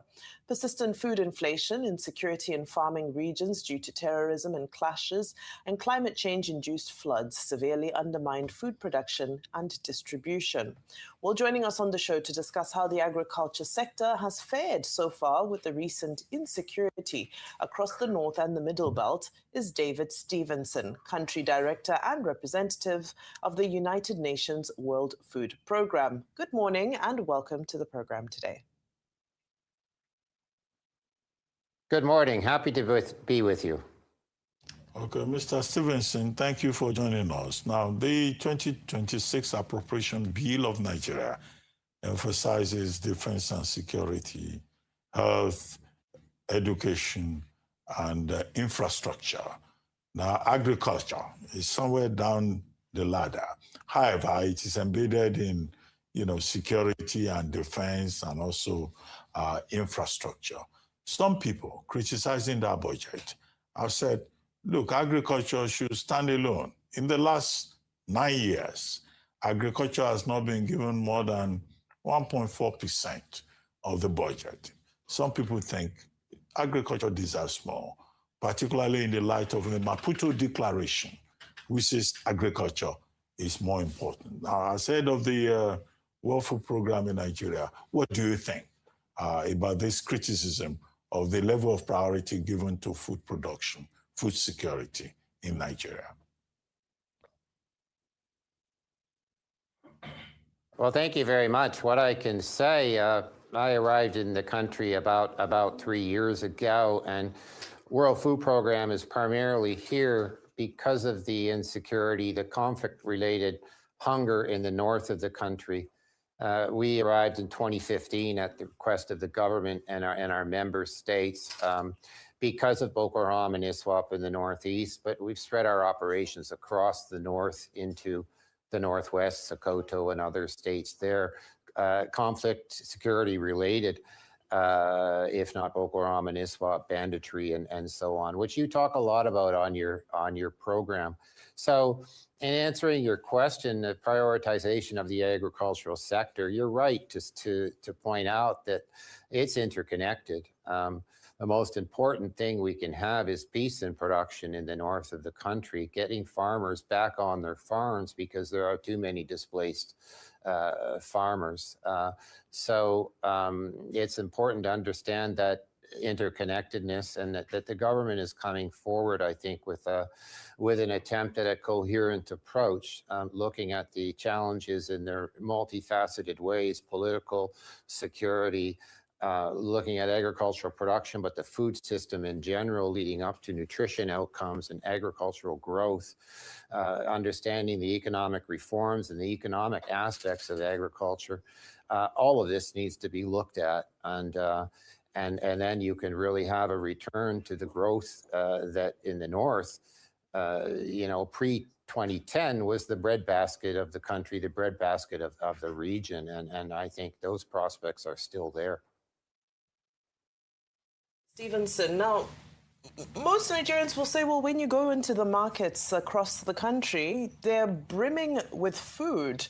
Produce is readily available in excess. Most times, if you speak to those who sell in the markets, they'll tell you how much wastage there is, how much has to be thrown away because it rots before it has been bought, which speaks to a different reality, which is that food is available, but our issue is that it's unaffordable. I'd like for you to speak to that because I've read a number of the reports from the World Food Programme, which almost paint a picture that there's no food in Nigeria. But like I said, when you go to the market, food is available, but it's unaffordable. I'd like for you to reconcile these two narratives. Well, food would be a lot more available if the country could increase its yields There is an opportunity to double or triple yields, particularly in the small-scale farming sector, increase agricultural infrastructure, including dealing with post-harvest losses, increase the markets, the functioning of the markets, so the value chain approach, and then stabilize prices. But you are right to say there is food on markets. The question in the last couple of years has been at what price? And what happened at the inauguration it was, the President Tinubu announced the reform program, ending of the fuel subsidies, and attempts to balance the exchange rate. That triggered a short-term food inflation, very significant food inflation, 200 to 300% for some staple commodities, sorghum, maize, beans, and so on. Everybody thought that was a good approach, though, because the country needed to stabilize its market and get out of the subsidy-driven waste in terms of economic development. And the good news is now prices have stabilized. In fact, they're almost down to pre-reform levels. So what we're looking at now is the prospects of a more stable agricultural economy where in post-harvest, such as now, prices drop, and moving towards the lean season, prices will naturally increase, but not the kind of spreads that exist. Now, in terms of food availability, for those who have money, food is available. It always is, everywhere in the world. The biggest issue here is those that do not have the money either to pay into that high food inflation economy because they're low-income consumers, or most importantly, small-scale farmers themselves, the displaced people who actually can be part of the solution in terms of food availability. But if they're not on their farms, if they're in IDP camps and not producing, they have both a double challenge helping to produce food, but not being able to access the market. And that's what the World Food Program has been saying over the years. That's why we were asked to come here. And that's why we advocate that the hungry poor need to be helped to become self-reliant. Understood. I mean, just then in your answer, and also in your first one, you talked about how the World Food Program has had a presence in Nigeria since 2015 at the request of the then presidency, that you yourself have been in Nigeria for 3 years. So looking at the institution itself and then you individually, enough time has passed for you to see some form of a measurable difference since the coming of the World Food Program. So to that vein, are you able to share with us what specifically the World Food Program is doing on the ground in Nigeria to address these issues when it comes to food security and access to food? Is there any program that is measurable in order for us to have a yardstick, a metric of the difference the World Food Program has brought to Nigeria since its presence in the country? Okay, so the most important difference we're making is helping to save lives and maintain livelihoods. So it's a program of food assistance for those who do not have access to food otherwise, particularly due to the conflict. And so the results on that number in the millions. We assist 1-2 billion Nigerians per year, and I'm pretty proud to be part of a humanitarian effort where you can see those measurable lives being saved and the prospects of returning to productivity. Now, what we want to be doing more of is helping get these people back on farms and producing. 3 years ago when I arrived, it looked like we had the conditions, all led by government, of course, and our private sector partners, to start that gradual process. Number of attacks had decreased, and there was a durable solutions model in place. It still is in place, which we're all part of, to start that transition. But now the attacks have increased, and that situation of returns has stabilized. Meanwhile, though, it's not good enough, in my view. At the World Food Program advocates this, and we've worked very hard here in Nigeria to say it's not good enough just to save lives. We need an approach, not of handouts, but of supporting people with self-reliance, so humanitarian solutions. And we've come together with many partners here in Nigeria on a strategy for that. It's starting to make significant gains where there are pockets of stability to help people with livelihood. That means small-scale solar-powered irrigation to allow them to plant longer seasons, increase their yields, provide food for their families and the agricultural economy.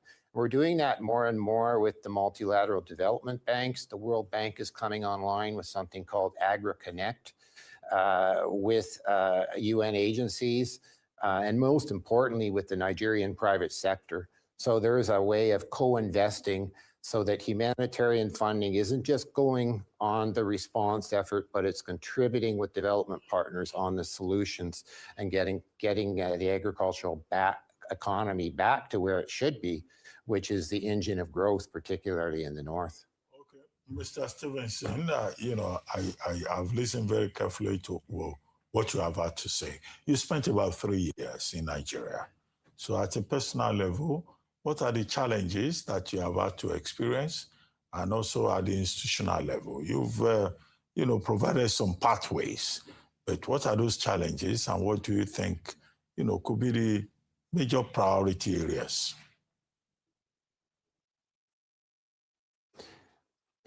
So I've worked in this kind of work over 33 years throughout Africa. I arrived in Africa in 1992 and have worked across the continent in this kind of work, but also at the African Development Bank. So not only in the UN system, multilateral financing role with a major foundation, so investing in Africa, and with my country, Canadian government diplomatic work.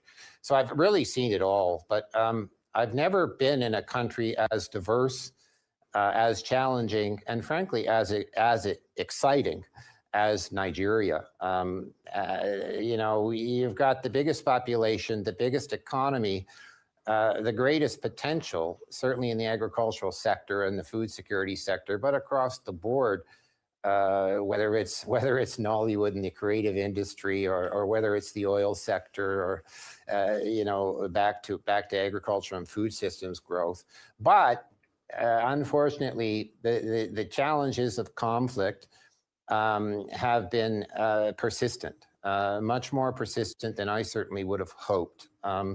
So we're staying the course. We're asking our donor partners to stay the course, because dropping the ball on humanitarian assistance too quickly is a really bad idea. What you're going to have is increased migration potential for people with no other choice to potentially join armed insurgency groups, and make it much more difficult for that positive story to play itself out. So I would say, take the crunchy with the smooth a little bit. A huge inspiration and prospects for agricultural growth. This country should be roaring in terms of the agricultural economy, feeding Nigerians, but even feeding the region. If you can get the value chain growth going, but there needs to be peace and then production. And this is the big challenge that we're all facing. Absolutely. I think you've struck all the right notes with that. Thank you so much for your time today, Mr. David Stevenson of the World Food Programme. Well, it's now time for us to take a short break. When we return, Aaron Akirejola will be here with the Global Sports Update. Do stay with us.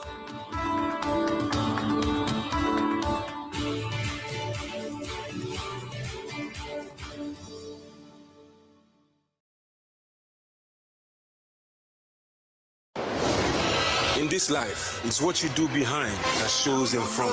Now, give us the fire. Tell us more. Is Cosmo or nothing? Luxury or not? This is Cosmo. That's why I roll with Cosmo deodorant. No sweat, no stains, no odor. Now you know. Cosmo Roll-On Whitening Deodorant. All day freshness, 7 days a week from GVS Cosmetics.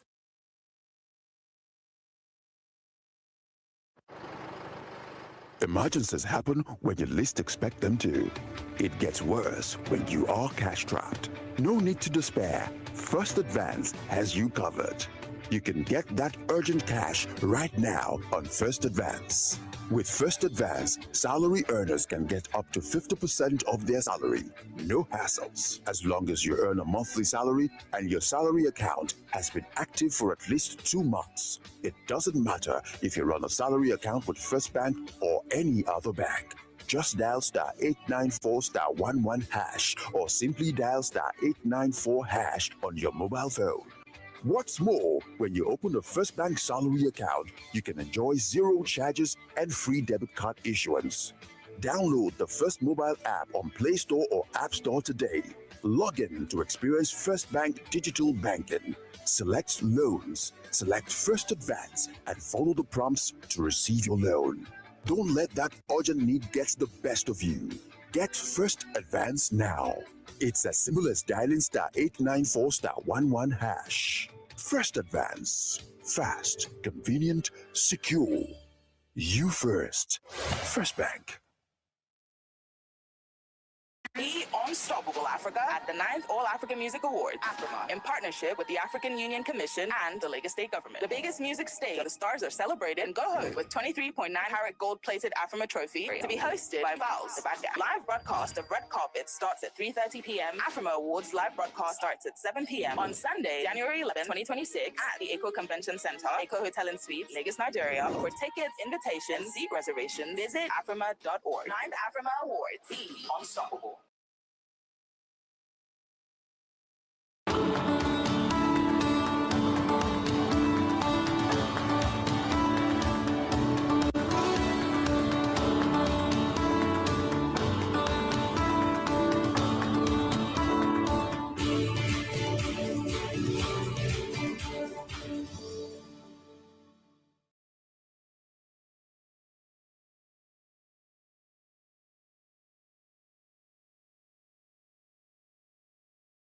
Welcome back to the morning show here on Arise News. Now for updates on sports stories from across the globe, Aaron Akerejola joins us live from Morocco. Good morning, Aaron. How are you today? Yes, a very good morning to you, Vimbai. Good morning to you, Adefemi. Good morning to you, Doctor. I must say, a fantastic day here in the city of Marrakesh as we await the arrival of the Super Eagles into town. All the game, talking about the quarterfinals at the ongoing Africa Cup of Nations. It is the Super Eagles of Nigeria against the Desert Foxes of Algeria for a place in the semi-finals. But yesterday, the Super Eagles actually participated in the training that was mad in controversy once again. And it's unfortunate how things have actually played out for the Super Eagles here.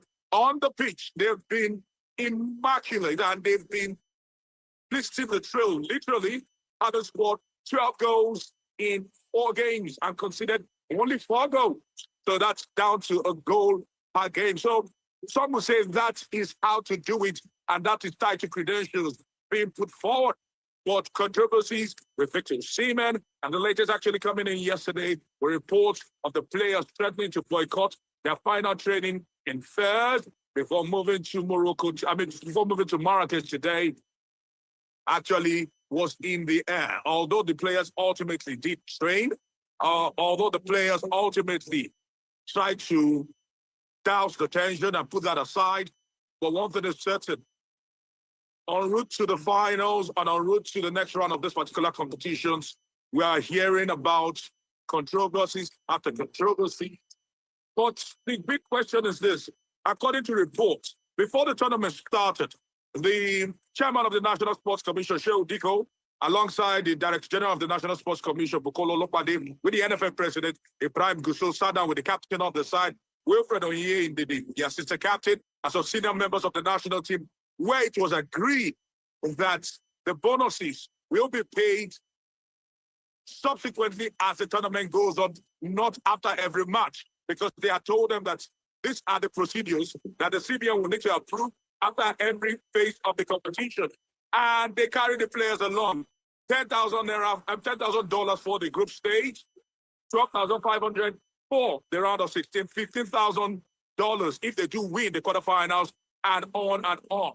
And according to confirmed reports, that particular mediation had happened as early as 3-4 days ago. So hearing that the players who have been paid so far $80,000 as promised for all the 12 goals that they've actually scored. Their daily allowance is being paid $200 per day. It comes as a shock that the players are still insisting that they must be paid before going into today. And I can also say that according to confirmed reports, monies had to be flown in physically to pay the players today. The monies have actually landed. The players will get their remuneration, and at some point, they would have to do the differences between what they should get from the CBN and the monies that have been paid to them today. So they are expecting, give or take, $42,500, having won 3 games in the group stages and 1 in the round of 16. This is how it's done. But this is what Shehu Diko said to me at the beginning of the tournament, addressing this particular issue that was made clear to the players. Shehu Diko, the chairman of the Sports Commission. The president approved since November 14, 2025, at least the funding and the budget that we need to prosecute the AFCON. So at least the president have done his own. And we have told the players that, look, the president have approved all the money needed for the AFCON. So that has been done. But, you know, approving the money is different. Processing the money is different. But at least they know that the money has been approved. We are processing the funding to get the money released for that. But at least the money is in place. Prior to start with the tournament, both myself, the NFF president, the officials, we met with the team, the captain, the co-captains, and some other senior players, where we negotiated and agreed a clear bonus structure for this for the tournament. So the players knew clearly what they are playing for. So that also has been done. So it doesn't matter. They know clearly their bonuses. They know how much they're being paid for every match if they win and stuff like that. Until we get to the final, that has been agreed with the players. They agree and they know. The only money they ask to be paid in cash, normally is the daily allowance.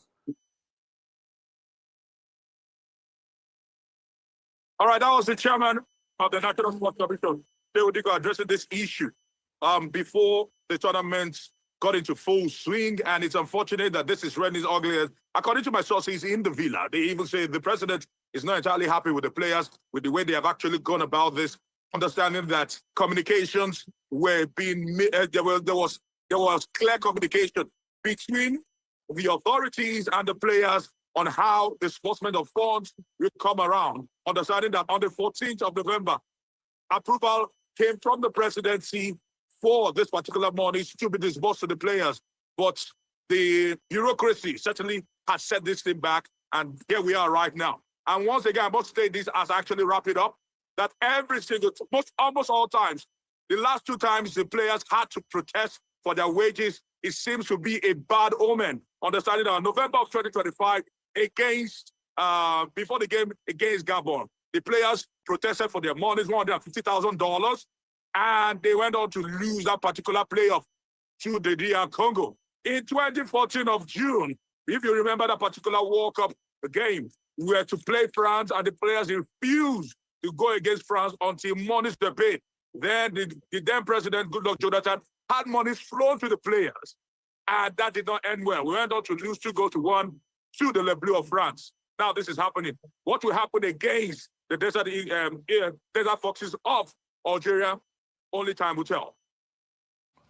Okay, Aaron, thank you very much. We heard you loud and clear. And we hope that tomorrow morning, you said the allowances, the arrears, all the issues in contention will be resolved today. We expect that by tomorrow, when you show up on screen, you will confirm to us that Shehu Diko has kept his promise and payments have been made, and that the Super Eagles are not going to boycott the match against Algeria.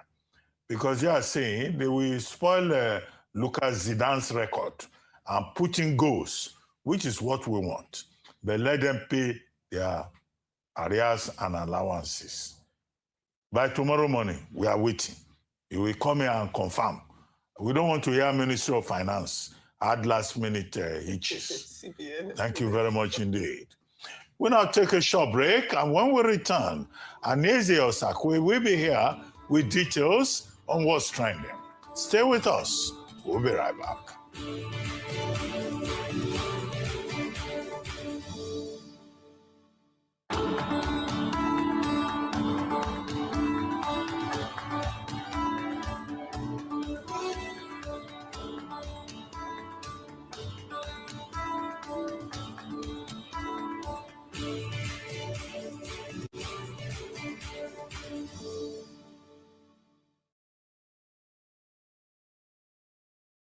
Imagine your wallet can be everything. Well, almost everything your bank is to you. That's exactly what First Money Wallet is. First Money Wallet from First Bank is another swift and seamless way to bank from your mobile phone. It doesn't matter if you have a First Bank account or not, nor the mobile network you use. Everyone can open a First Money Wallet, and it's very easy. Your phone number is your account number. With First Money Wallet, you can send money using just a phone number, receive money, pay bills, buy airtime and data for yourself or someone else, and check balance. You don't need a bank account at all or BVN to enjoy the boundless possibilities First Money Wallet offers. All you need is a registered phone number, and you can fund your wallet easily through your First Bank account or any bank account and debit card. What's more, First Money Wallet is highly secure with fingerprint technology and PIN. And when you need cash, just walk up to any First Money agent near you to withdraw money. No smartphone, no wahala. Just dial *894*1# on any phone. So it doesn't matter if you live in the city or the remotest part of the country. With First Money Wallet, your transactions are easy, seamless, and secure. Download the First Money Wallet app now. Input your phone number and follow the prompts, or simply dial *894*1#. All money now on First Money. You first. First Bank. As far as your eyes can see, you can own it. Built on integrity, surrounded by nature, a place where you feel alive. With golf course, amusement park, artificial lake, sports centers, residential and commercial spaces. Be among the first to invest for greater returns and a new lifestyle. Utu exclusive. Live, play, relax. Invest today. Buying your Airpeace ticket just got easier with Fidelity Bank.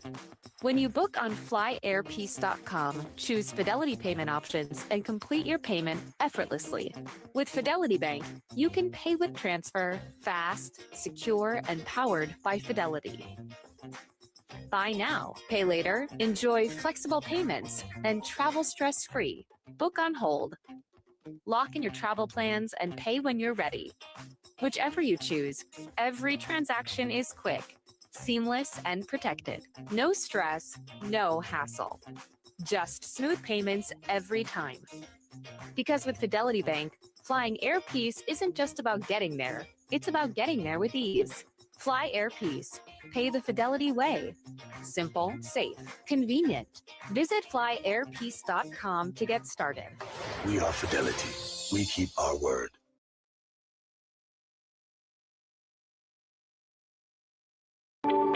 In most parts of the world, girl child are not recognized in the family. I hope all this problem holding down a girl child did not hold me down.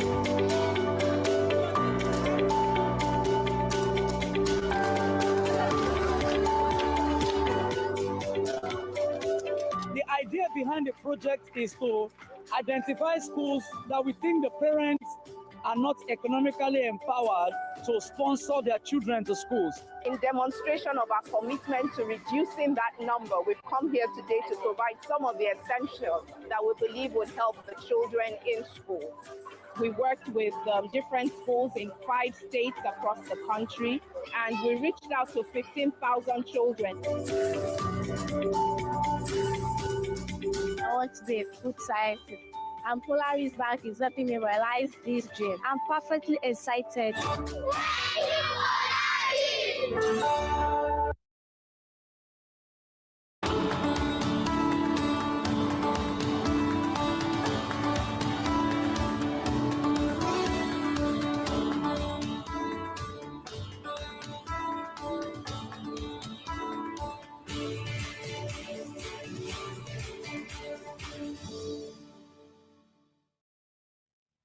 Welcome back to the morning show here on Arise News.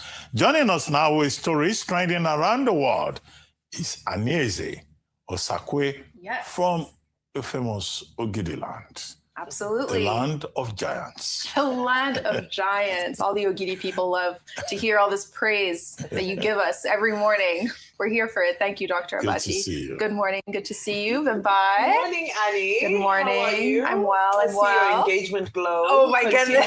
Into the week. I love love. I can't help myself. Oh, that's sweet. Thank you. Yes. I haven't traveled all the way from Zimbabwe to find love in Nigeria. Right? Of course. Exactly. You are the archetype of lover girl.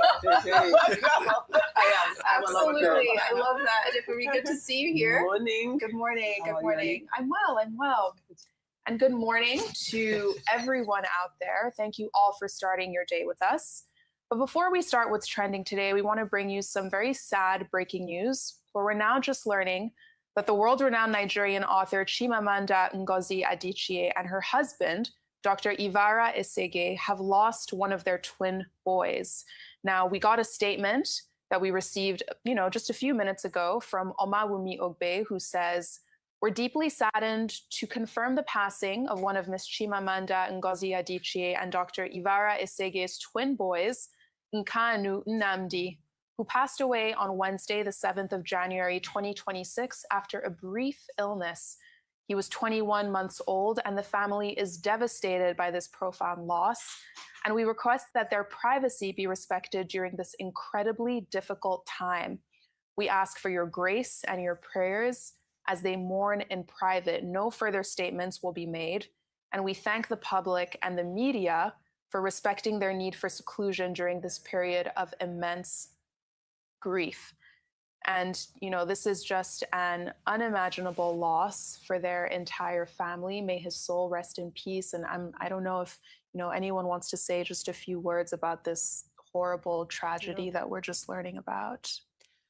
It is. Ifeanyi. You can't imagine anybody wants to talk on such a horrible story. It is for people who are parents, people who are not parents. It is quite literally the worst thing in the world to lose a child as a parent. It's a experience that we don't ever expect. So to see this news, it is devastating and heartbreaking. Just as you read it, just the shivers that run through the body. So we do extend our deepest condolences to Chimamanda herself and to her husband and to their entire family at this time. And we pray that there won't ever be a loss like this that affects them or anybody else in this way again. And just to chime in on that, I do pray that the public heeds their request for privacy during this difficult time. It's a deeply private, shall I call it, experience that they're going through, and it doesn't need to be tampered with, doesn't need to be tainted. Social media these days no longer knows what's taboo, what's sacred, and I just continue to plead with the public to just allow them to be in this time. Absolutely. Well, certainly no parent, whether a father or a mother, wants to lose a child, because we're talking about a loss that is irreparable, that is irreversible. And that speaks to the sensitivity of this kind of development. You all know that Chimamanda Adichie is one of our beloved diamonds in Nigeria. So anything that affects her is likely to also affect many of us as members of the same humanity. So we condole with her, and we pray that the Almighty Father will console her and her husband, and that the future will be brighter. And may the soul of the departed, young man rest in peace. Very painful for all of us who love, procreation and love humanity, and particularly love Chimamanda Adichie. But we're all human beings. There are bright moments, there are dull moments. May God grant the couple the courage to stand up to this adversity and move on. Absolutely. Nkanu Nnamdi, may his soul rest in peace. We'll now start what's trending today with reactions trailing comments made by the FCT Minister Nyesom Wike on what feels like his multi-city tour of Rivers State. Now, speaking yesterday in Ahuada East, he publicly called the current state governor, Sim Fubara, a bad child because, according to him, he killed a critical youth empowerment program in the state. But meanwhile, in Asari Toru local government area, Wike also congratulated in advance his rainbow coalition of candidates drawn from across the political parties, assuring they'll all be elected in 2027. Let's watch. I employed the River State youths, 10,000. The person we handed over power to, instead of allowing the 10,000 youth to cancel that job. 10,000 youth. A bad child is a bad child. Nigeria used to respect us. But I don't know what it is today. You will tell. Now, all of these stops that we've been talking about this week is Wike personally traveling to the 23 local government areas of River State to show his appreciation to the people he says stood by him and the president in 2023. And I'll take some quick reactions. Paul says, Wike canceled a River State scholarship scheme that benefited even children of the poor, Buguma Fishing and Songhai Farm. Not that he employed 10,000 youths, he approved them before leaving office and Fubara canceled. Why didn't he employ them at the beginning of his tenure? Then the chairman tweeted, a whole elected governor is a child to Wike. This is what democracy has turned into in Nigeria. And finally, Benny wrote, who is taking charge of the FCT? And that last tweet is especially apt because it's what a lot of people on social media have been wondering. Because while Wike is in Rivers, police in Abuja are now investigating what appears to be the return of one chance operators in the federal capital. Yesterday, we talked about the death of nurse Chinemerem Chukwumeziem, and we have pictures of her. But now we're learning also that Princess Mediatrix there on the right, a former treasurer of the Nigerian Bar Association, was discovered earlier this week along the Kubwa Expressway with her bag flung a short distance away from her body. Now, the FCT police PR officer, her name is Josephine Ade, on Wednesday confirmed this incident and that investigations are ongoing to figure out the circumstances around the killings. And Dr. Abati, I'll come to you on this because we talked about this yesterday. Wike is in Rivers. He isn't necessarily in charge of security in Abuja, but it's almost as if people are still holding him accountable for what happens there. So how should we see these two stories together, if at all? Okay, I made the point yesterday that we should not overstretch the logic. The fact that Wike is in Port Harcourt on a frolic of his own, as it were, does not mean he's responsible for the security problems in the Federal Capital Territory. The Federal Capital Territory has a special dispensation. You have in that Federal Capital Territory alone the Brigade of Guards, you have the DMI, you have the DSS, you have the police, you have the civil defense, you have, a multiplicity of security agencies whose primary responsibility is to fulfill the objective of Section 14(2) of the 1999 Constitution, which is to ensure the responsibility of government to provide security and welfare for the people of Nigeria. It's not an individual responsibility, it's an institutional responsibility. And that's why I say, whether Wike is in Abuja or not, if there are security problems, it's not about the individual sitting down there. It's about the integrity of the institutions responsible for security. And that's what we need to strengthen, is the system that we have to strengthen. So even if Wike were in Abuja, he himself could be adopted. If he goes in public transport and is unfortunate, either him or any member of his families, to enter one chance, they could also be victims.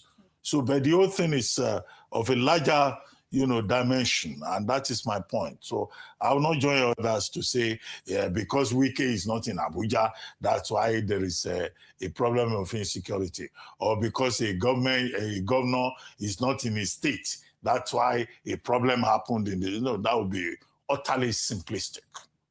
Mm-hmm. And if I dare say, it won't follow the logic. I don't want to use a stronger word. So I will excuse Wike in that regard. But when he misbehaves, as a public official, it is part of our responsibility to point it out. The principle in law is voluntae non fit injuria. If you don't like heat, don't go near the kitchen. So if you are a public official, you are fair game. we have the job to point out your flaws. When you leave that position, you can become a private citizen. Now, in terms of he going door to door, word to word, house to house, saying he's campaigning for President Bola Ahmed Tinubu with his band of jesters who call themselves, is it a musical band? What other funny name do they give themselves? We say that the Independent National Electoral Commission has not yet said you can start campaign. So it is an act of irresponsibility for you to be going around campaigning and you are saying you will deliver local governments, you will deliver clans and villages to the president when INEC has not said you can start campaigns. So who is going to call him to order? A man who has said River State belongs to him and that anybody or nobody cannot speak to him. And I guess that the point I made yesterday, when you stretch that and nobody, anybody, River State is a no-go area, I guess that includes the president of Nigeria, that the president of Nigeria cannot even say anything about what is going on in River State. So that's, I use the word again, delusional. And I think that, this kind of irresponsibility should not be allowed. There should be limits to it. The third thing is that I think that Mr. Wike is exposing the president of Nigeria to gross embarrassment. In fact, he is undermining the authority of the same president that he says he wants to help. Okay, where is the authority of the president? If a man says he's campaigning on your behalf, you can be guilty by association. And then you look the other way. Your administration looks the other way. You are violating the same guidelines and principles and provisions and protocols of the electoral body. And the onus is on the president to ensure fair play, to ensure that there is a level playing field for everybody. The fourth point is that Minister Wike, which is the point we have said again and again on this platform, no matter whose ox is God, is fighting in the People's Democratic Party, who have said he's not members of the party have said he's not a member of their party. He has been expelled. The same party, the president's party that he says is helping, they have said he's unknown to them because he's not a member of their party. So where is his authority coming from? On whose authority is he acting? And, heating up the polity. So these are the various issues. But let us just hope that at the end of the day, when the president returns, maybe the president will be able to call his self-appointed gladiator, campaigner, promoter to order. And that the president himself will have will summon the authority to say, please, enough is enough. Stop embarrassing me. Because the same way this particular politician has divided the PDP, he can even end up dividing the president's party that has said he's not a member. The chairman of the party is complaining. The spokesperson of the party is complaining. The national secretary, which is the title of Senator Bashiru, is also complaining. So what's going on? We ask, what is going on? And that is a fair comment for those who talk about fairness. Yes, I know you want to move on, but we have some breaking news from our newsroom, which is that in relation to this, members of the River State House of Assembly have begun impeachment proceedings against Governor Fubara. That's currently ongoing. That's coming from our newsroom. So, just speaking to all of these dynamics, in the morning, I remember I had said that, well, this is a gamble he's taking. That's Nyesom Wike, and it'll be interesting to see whether this is a gamble that will pay off. But in essence, I think the major thing is that, which is the point I made in the morning, is that Nigerian politics is Machiavellian in nature. It's about those who have the most power, and power in this climb is money. And if you look at all of the members of the House of Assembly, majority of them, whether they be APC or PDP, he sponsored most of them to be where they are. So I suppose this is what's giving him the confidence to say that he has this rainbow coalition and to call the governor a bad child, because he still controls the House, the River State House of Assembly, and now they've instituted impeachment proceedings. what will happen next? Remember last time something like this happened, it led to the state of emergency in the state. We just hope that it doesn't break down law and order. I know you have to move on to the next part, but because it was breaking, I just felt it was apt to bring it in. Absolutely, and that's such a big deal. Yes, the fact that the House of Assembly have started impeachment proceedings against Governor Fubara, and we'll stay on politics and stay in Abuja, because meanwhile, the former Labour Party vice presidential candidate, Senator Dati Baba Ahmed, also sparked a flurry of reactions from the public after declaring his interest at throwing his hat in the ring to run for president in 2027. Now, Baba Ahmed declared this yesterday at a rally at the party's national secretariat, saying that he's doing this quite simply because Nigeria needs help. Let's watch. I'm my own boss. Simple. I'm not following anybody's trajectory.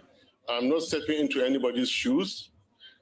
Can I please remind you that before His Excellency Governor Peter Obi aspired for presidency, I aspired for presidency before him. The records are there for you to see. In October 2018, I participated in the primaries of PDP, the then PDP in Port Harcourt. And I walked to Governor Peter Obi and I said, please, can I have your vote? And he smiled at me. What a gentleman he was. Nigeria needs people like me. Then your question about if I have decided to declare, I'm a law-abiding citizen and I'm also a loyal party member until the timetable is released by INEC.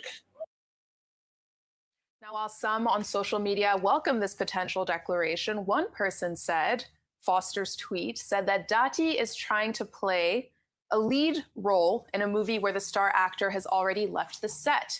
He says he's not following anybody's trajectory, but let's be real, without the obedient energy, the Labour Party in 2026 is just a collection of empty chairs and Julius Abure's legal fees. To claim you were a 2019 aspirant as a badge of honor is funny.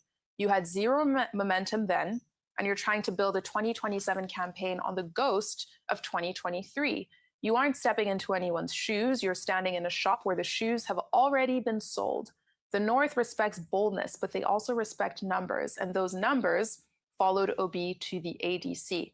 And Vimbai, I'll come to you on this one, because for weeks we've been talking about how the opposition is growing weaker. But yesterday we discussed PDP members meeting. Now we have Baba Ahmed speaking on his own ambitions and saying that Nigeria needs people like him. How true is that?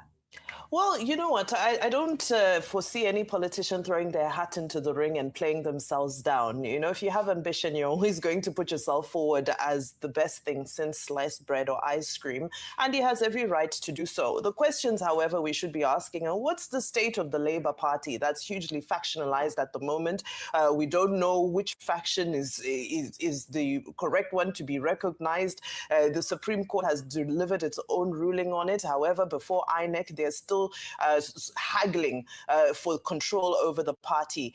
And this is what we are seeing as a common feature in PDP. ADC still stands as one, but there's the commotion around who will become the leader and who will secure the presidential ticket. However, Dati Baba Ahmed is within his rights to step into this type of ambition. He's made several statements sort of, around people moving around political parties and so forth. But the honest truth is we've come to understand that this is the nature of the politics, that we don't really have parties per se, we have platforms, and that individuals will move to the platform that they deem necessary in order for them to achieve their desired aspiration. But the question is, what is really the state of the relationship between Peter Obi and Dati Baba Ahmed? Is it really feasible that things have broken down to the point that he will come and start speaking ill of his former principal in the name of politics? Well, we've seen stranger things happen. But some people are going as far as saying, is it possible that he's just a placeholder in case things don't work out for Peter Obi at ADC? Are they just trying to keep the seat warm in Labour Party so that can happen? Well, so much will still unravel and happen. But by means of him coming to make this declaration, I think he's totally within his rights to put himself forward as the best person for Nigeria. Because if if I were campaigning, I certainly would also tell everybody that I am the best, not just for Nigeria, but for the whole world. Right? The game of politics, it continues. And from Abuja, let's now head to Oyo State, where communities in the Orire local government area are on edge after 5 people were killed and many more hurt at the National Park Service on Tuesday evening.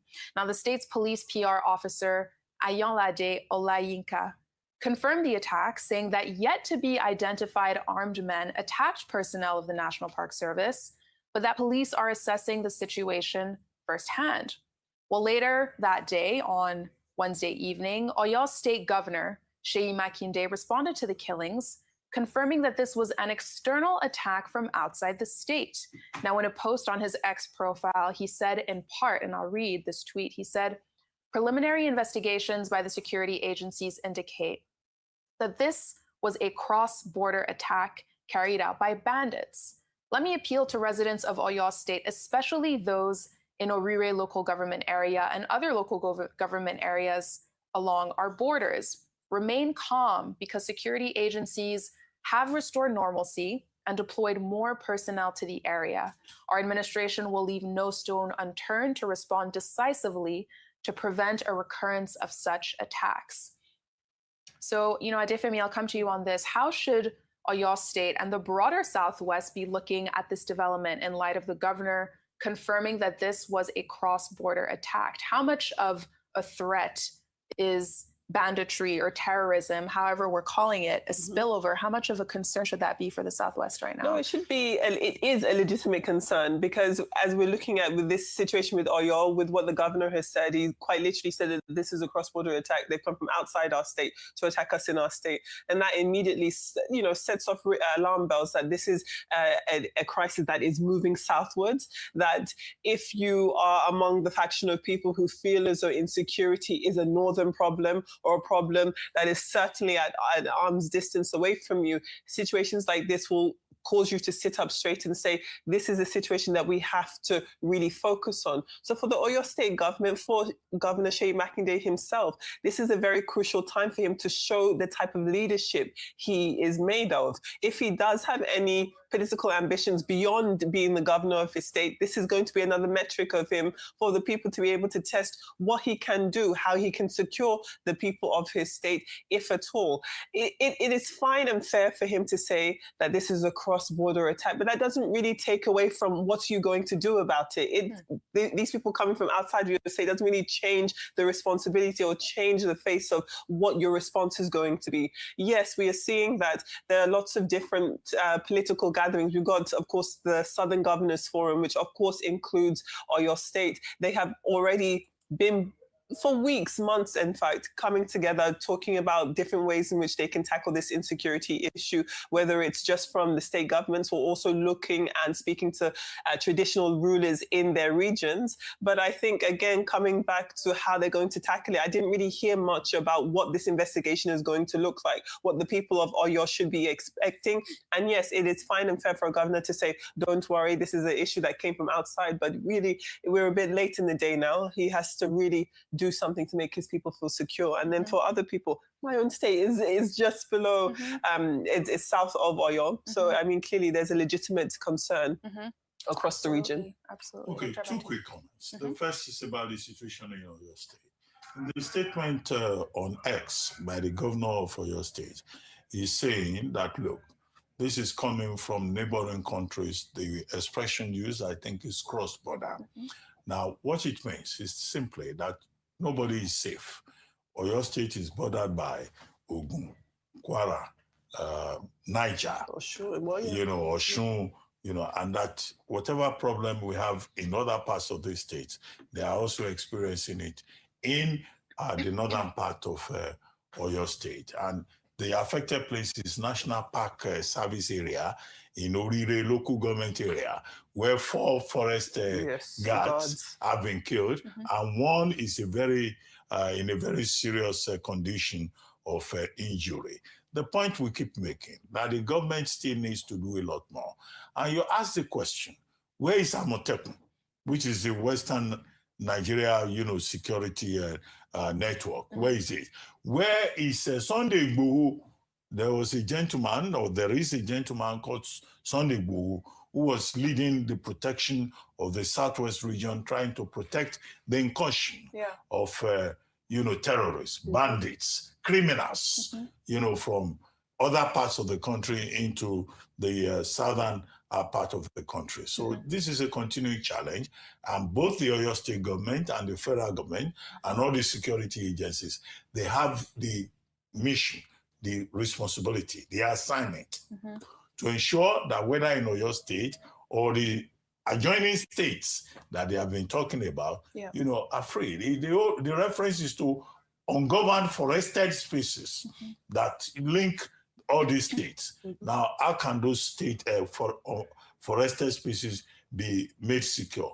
At a time when the president of Nigeria himself has talked about forest guards and has directed the Department of State Services to recruit more forest guards to secure those ungoverned spaces. Quickly, on the situation in Rivers, I think it's a developing story.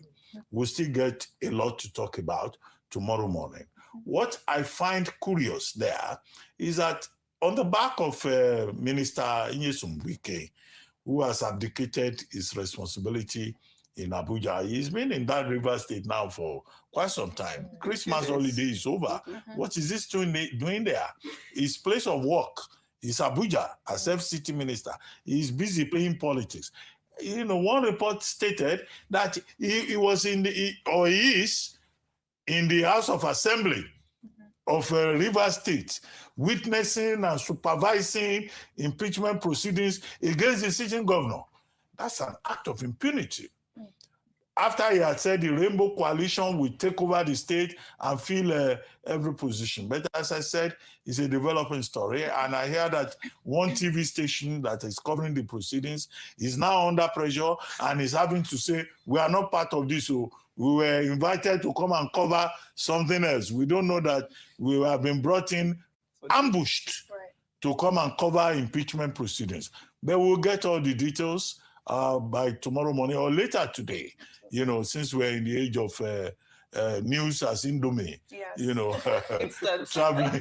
traveling as at the speed of light. So let's just watch development and see. But if it is true that Wike is in that House of Assembly overseeing proceedings, that would be the height of impunity. I want to assume that it is not true. Yes, and like you said, we'll keep watching that story about this new report that impeachment proceedings have been launched against Governor Fubara. But now let's take our next story from Lagos, where the state task force says that they're pushing to bring order to the roads after announcing the arrest of 32 people, also known as Omotaku, during a coordinated operation on Tuesday.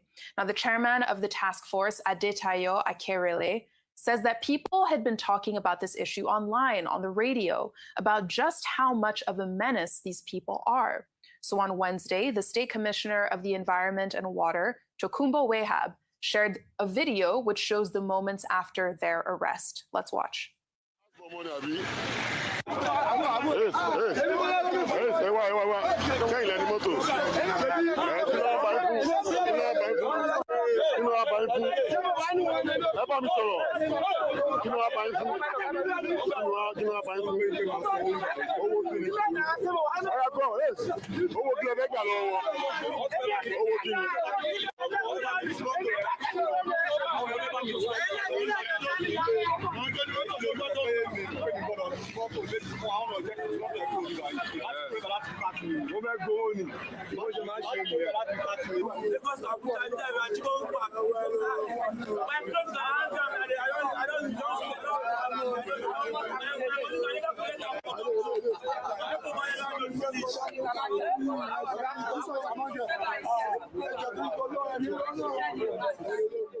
Now, a lot of responses to this video suggest that some of these individuals should work on a farm to build the agricultural industry. Some people have said that these people should be put in the military to deal with insecurity. And whether or not that's the right course, the big issue here is clearly a lack of jobs and the state of underemployment in the country. There was also a lot of backlash to these arrests, with videos going around, and we'll show them soon, of officials also going after children that you'll often see on the streets of Lagos. And Vimbai, I mean, how do you think we should see this story, this mass arrest of these people? But okay, this is the video of one of the young minors who was being arrested, but we can take it off just to not, emphasize his face. But yeah, Vimbai, how should we see the story, this mass arrest in Lagos? Well, I think there's several layers to it. The first, I think, is that it's a great development because these guys are a nuisance. You read and hear so many stories, especially if you have a breakdown. If you're unfortunate enough, not even a breakdown is minor. Even at the scene of accidents, they won't help. These are some of the first people. They're usually the first responders in the area. And what they'll do is they'll first loot the scene of an accident before anybody else is able to get to them.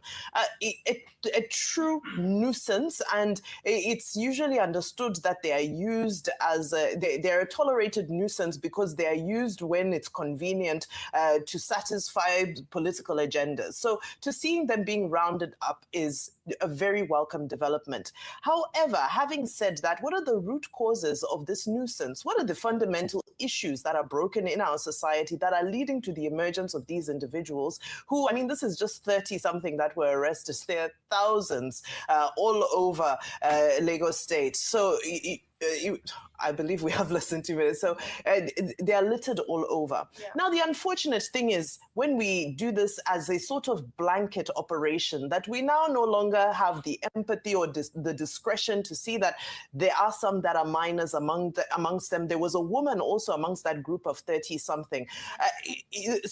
We can't treat everybody equally, but we can treat everybody fairly. Those children whose faces should be blurred out, who we don't need to continue to expose, do need to be protected. They need to be rehabilitated, taken back into school. The Agberos, I don't know if they're capable of rehabilitation. We can try. However, I like the idea of putting all that exuberant energy to good use on farms and in military and so forth. Yes. I think that's a very good, very useful way for them to express the energy that they have to commit all manner of nuisance and atrocities all over the state. Absolutely. We'll keep watching that story as well, but let's end on a slightly more positive note, where we saw the Lagos State Governor Babajide Sanwo-Olu showing off some of his signature dance moves on Tuesday at the National Theatre. It's been making the rounds on social media, and he's fully vibing with performers as part of the activities. We'll talk about it after we play the video. Let's look.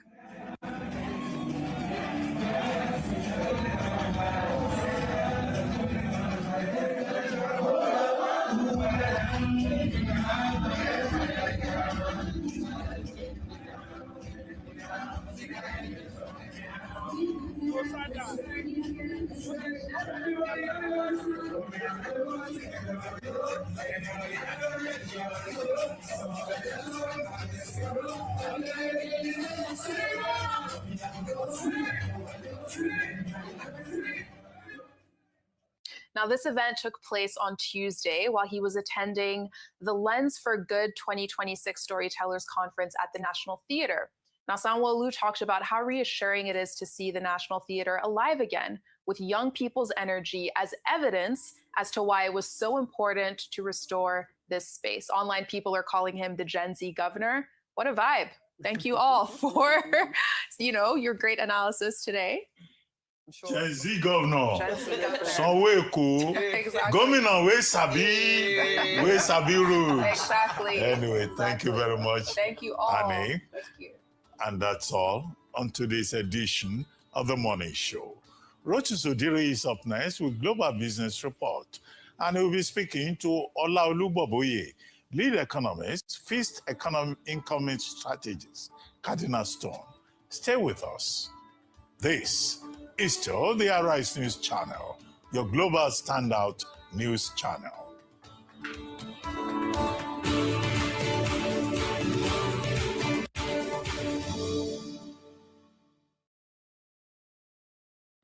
Good morning. Today's weather will be sunny with a high of 31 degrees. Alexa, music, please. Playing workout music. Striving for mastery? You need speed, precision, and clarity of purpose. They all add up. Talent is not enough. You've got to prove that you're able to take advantage of unlimited opportunities when they come. And to do that, you need plenty of data. Scratch that. You need unlimited data. And there's no better provider of unlimited data Access granted. than your all-powerful Glow router. Whether home or office, enjoy unlimited data on a Glow router. Dial *312#.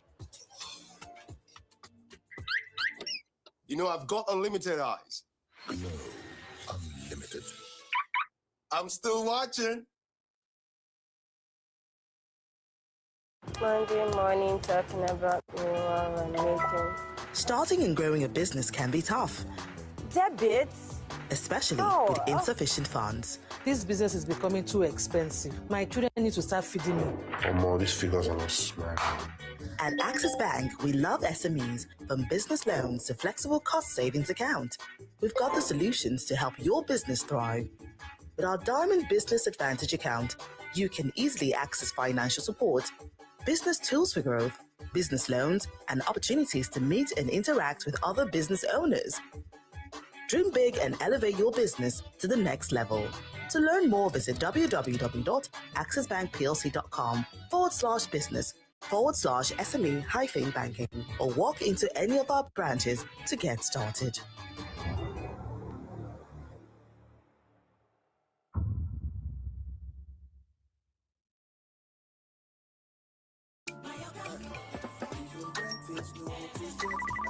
Hi, baby girl. Hello. I know. I've missed you. Why text when you can talk? With Glow Talk Master 6 for 6. You get all the time you need to catch up with friends and loved ones. Free with Glow Talk Master. Talk for 6 minutes and get 6 minutes free. Plus 50 MB data. Simply dial *606#. New Glow subscribers also enjoy an extra 2,000 Naira data and airtime welcome bonus. That's right. Every time you make up to 6 minutes of calls in a day, you get 6 free minutes plus 50 MB data. Simply dial *606# now to enjoy Glow Talk Master. That's right. 50 MB free data to connect and share as you please.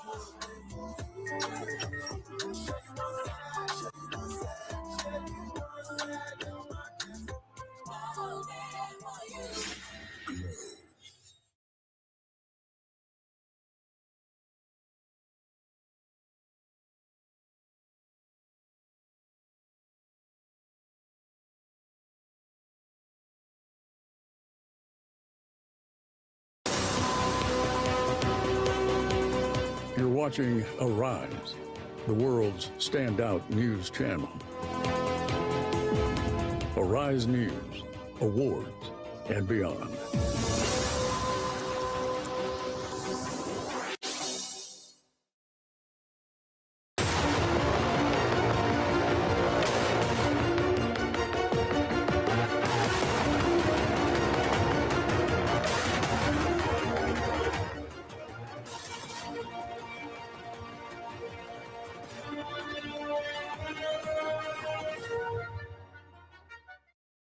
Hello, welcome to Arise News. You're watching the Global Business Report. I'm Rhoda Sudiri, and we're in Lagos, Nigeria's commercial capital, and there's a whole lot going on in the business world. It's been oil. Oil executives are seeking guarantees.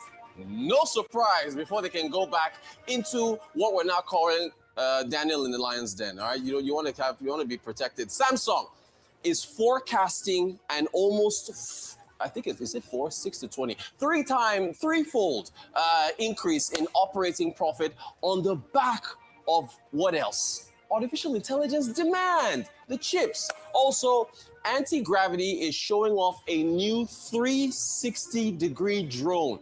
the way drones are going to be operating going forward. You see, this is what innovation does. It's about to change, and DGI is probably going to be on notice. And then we've got Cardinal Stone joining us for a 2026 macroeconomic outlook. I'll give you a teaser. They don't think, they don't think electioneering spending is going to impact the Naira or inflation. We'll talk about that plus more. Global Business Report, do stay tuned.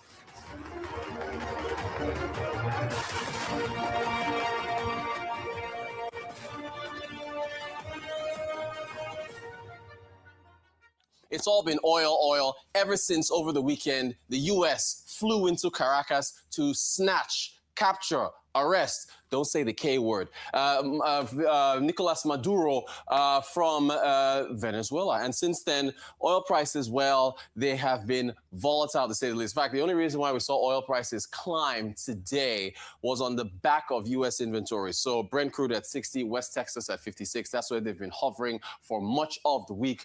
So here it is, U.S. crude inventories. This is basically, stockpiles of crude for the United States.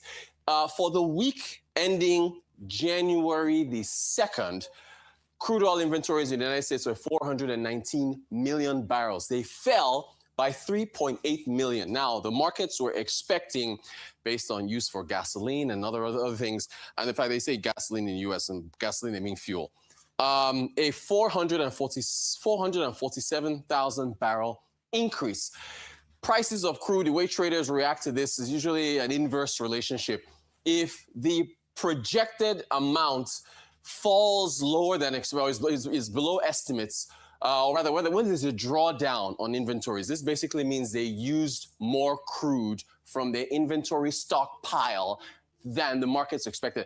Prices usually go up because it suggests that there is higher demand for crude oil in that particular week. I mean, this was a holiday week, right? Going up until January the 2nd. That's just the day after New Year's. You've got a lot of folks moving up and down, holiday traveling, road trips, and so on and so forth.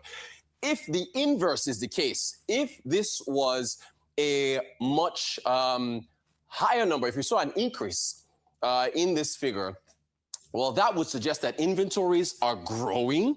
And so there's less demand in that particular week. And so therefore, prices would fall. So you see the relationship. It just depends on how much crude demand there is. It's just a read for demand. So that's the reason why I'm sure oil prices are probably going to hover around this area for the rest of the week. All right. So let's talk about this now, because our guest on Tuesday, Basil Abia, co-founder of Truth Intelligence, did talk about what executives would be asking for if they eventually, oil executives, because remember, US President Trump has said that they're going to control the oil supplies of Venezuela. And according to US President Trump, oil companies, the big oil companies from the United States are going to come in, they're going to spend all this money, billions of dollars to resuscitate Venezuela's oil and gas fields, which are estimated to be the largest on planet Earth. Well, we've gone through all the risks. We've talked about ConocoPhillips getting a $10 billion judgment against the government of Venezuela, ExxonMobil with another $1 billion judgment, Hugo Chavez waking up one morning and just renegotiating oil contracts, driving them out of the country, the decrepit state of infrastructure. There's so many issues. So according to the Financial Times, a meeting took place yesterday, not including Donald Trump. And that meeting, they said, listen, if we're going to go in, you're going to have to give us some serious legal and financial guarantees before we're going to go back in there. President Trump is going to speak with them on Friday. That's tomorrow. So we'll see what happens. But here is, now this was before this happened. This was yesterday. We spoke with Basil from our Abuja studios on Tuesday, and he pretty much predicted this. Here's what he said. You've put me in the tight corner, but I think I can answer this in two ways. The first part is that you have to understand again that for anything meaningful to make sense to the balance sheets of the super oil majors, it has to be a 10-year program. There has to be a 10-year policy continuation at the very least. And I'm looking at Goldman Sachs forecasting in that regard. You know, you have to do 10 years north of investments of up to $700 billion US. There has to be policy continuity. The multi-cycle politics in America has to ensure that even if the Democrats come into play, it doesn't affect, the arrangements, which is very implausible in that sense. So there's already a premium political, that's the only way to just, incentivize, for instance, ExxonMobil to come into play. There are other minute details that can also help water the deal. So, for instance, assurances that ConocoPhillips will actually get their full settlement in that sense. Also, political arrangements with the current arrangements right now in Caracas with Dressel Rodriguez. I don't know to the extent of Marco Rubio's influence on her, but I do know that right now she's the de facto lead or the face of Venezuela in Caracas. If they decide to go the neo-colonial way, the 18th or 19th century colonial way, then you expect to hear a governor general being appointed, but that's going to be a least likely scenario, right? So the most likely scenario now is make sure that the settlements are complete, make sure that every single joint venture deal, the state petroleum company has little to no influence in those joint venture deals, so that no matter how bad things are, at least in 3 years, there are some maximum inflows that come into play. But unfortunately, because you're looking at how bad the infrastructure in the oil industry in Venezuela is, there is the max you're going to get in terms of output, for instance, in terms of exports, will be 1.5 million barrels, and that's if you do production optimization, because you can't really revamp the entire derelict export terminals or transmission pipelines in 3 years. Now, just to further emphasize the point, this is a private equity investor who chose to be anonymous that spoke to the Financial Times, and he used some colorful language with respect to the inconsistency with fiscal policy in the United States. I mean, look at tariffs last year. He says no one wants to go in there, that's Venezuela, when a random bleep tweet can change the entire foreign policy of the country. And this is a private equity investor that focuses on the energy sector. Meanwhile, the United Nations has pushed back against U.S. comments on Venezuelan oil, insisting the country's natural resources belong to its people.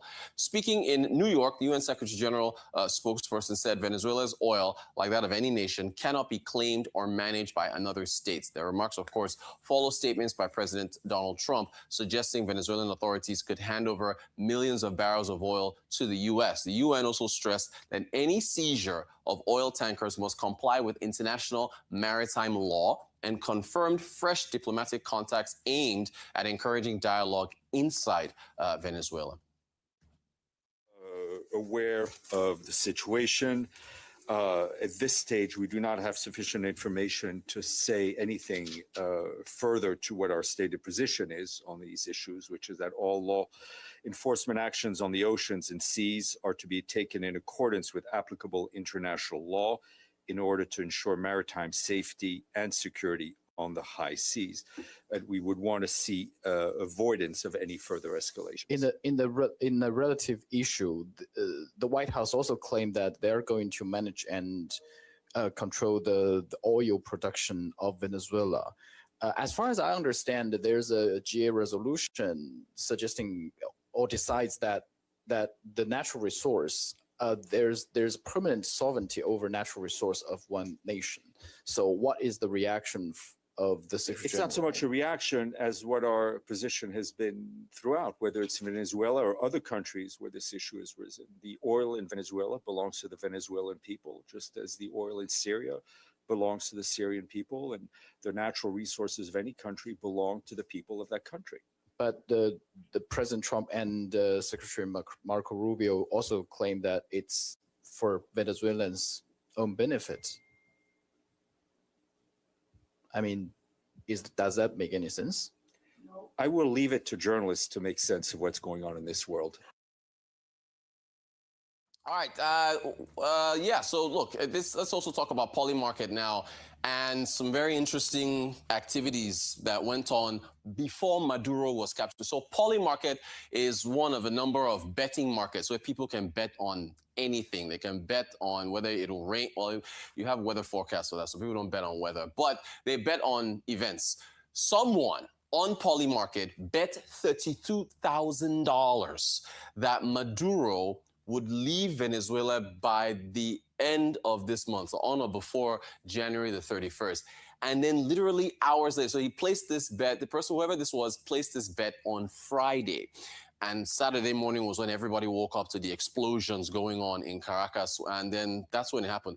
This person made $436,000 off this bet. And it's raised some questions. I mean, how could anyone, be that lucky to have placed a bet and then cash out in under 24 hours? Some have suggested it could be insider trading. Maybe somebody in the White House knew of the plans and then placed the bet. But, either way, that's just one of the things in the news cycle around what's been going on with Venezuela. Asian markets, I mean, they started off the year so hot and then they've cooled down. So maybe it's a bit of profit taking, but you're seeing the Shanghai Composite Index in mainland China, that's down.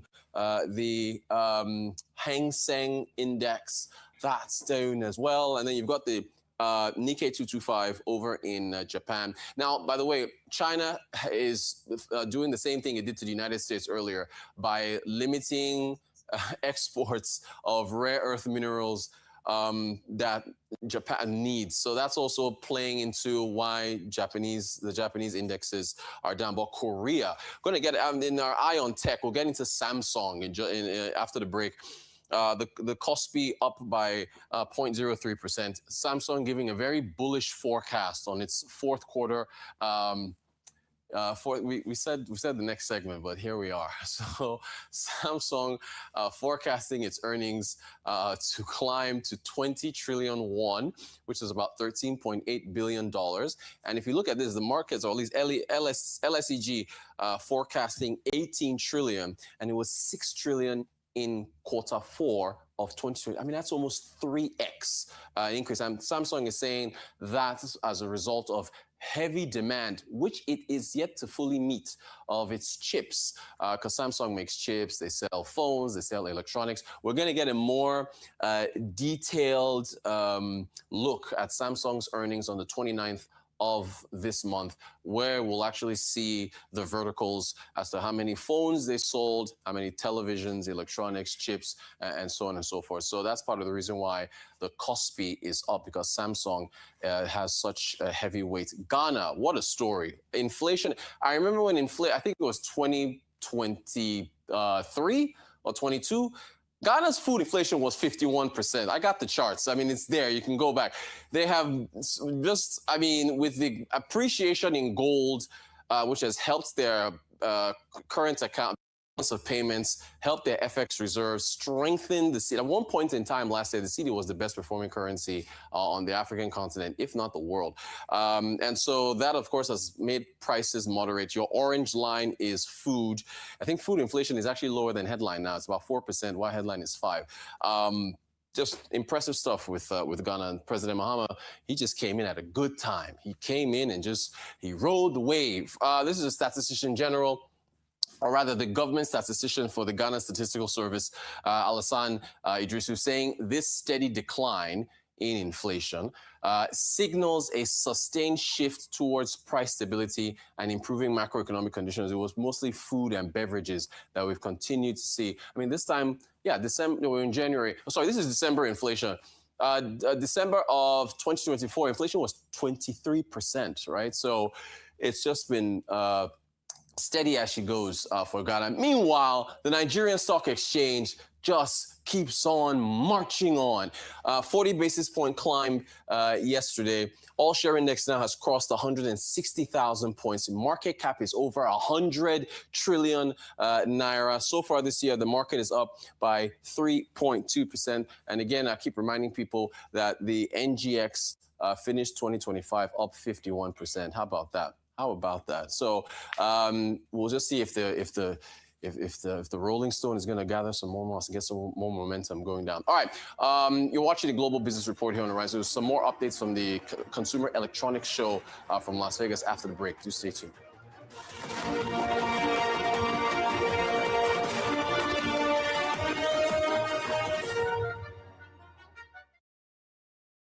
Buying your Airpiece ticket just got easier with Fidelity Bank.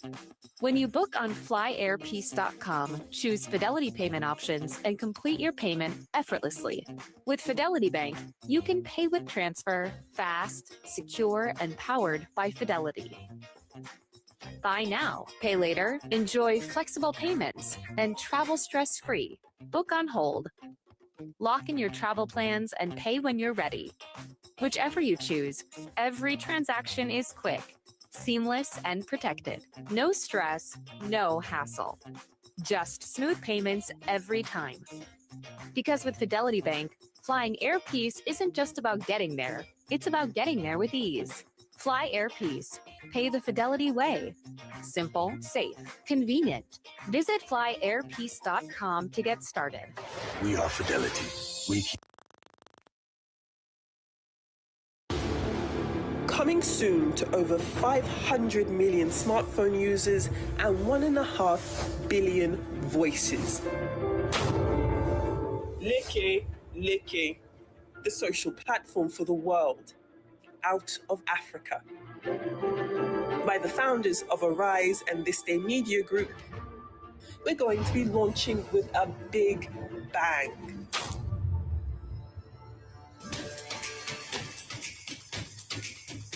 A new homegrown social platform born in Africa and built for the world, blending community, culture, and cutting-edge AI. It's fast, culturally rooted, data-friendly, and designed to scale globally. A digital platform for youth, creators, and business. A one-stop shop to connect, share, create, and earn. It's time to end social media imperialism. This is Leke, a voice for all.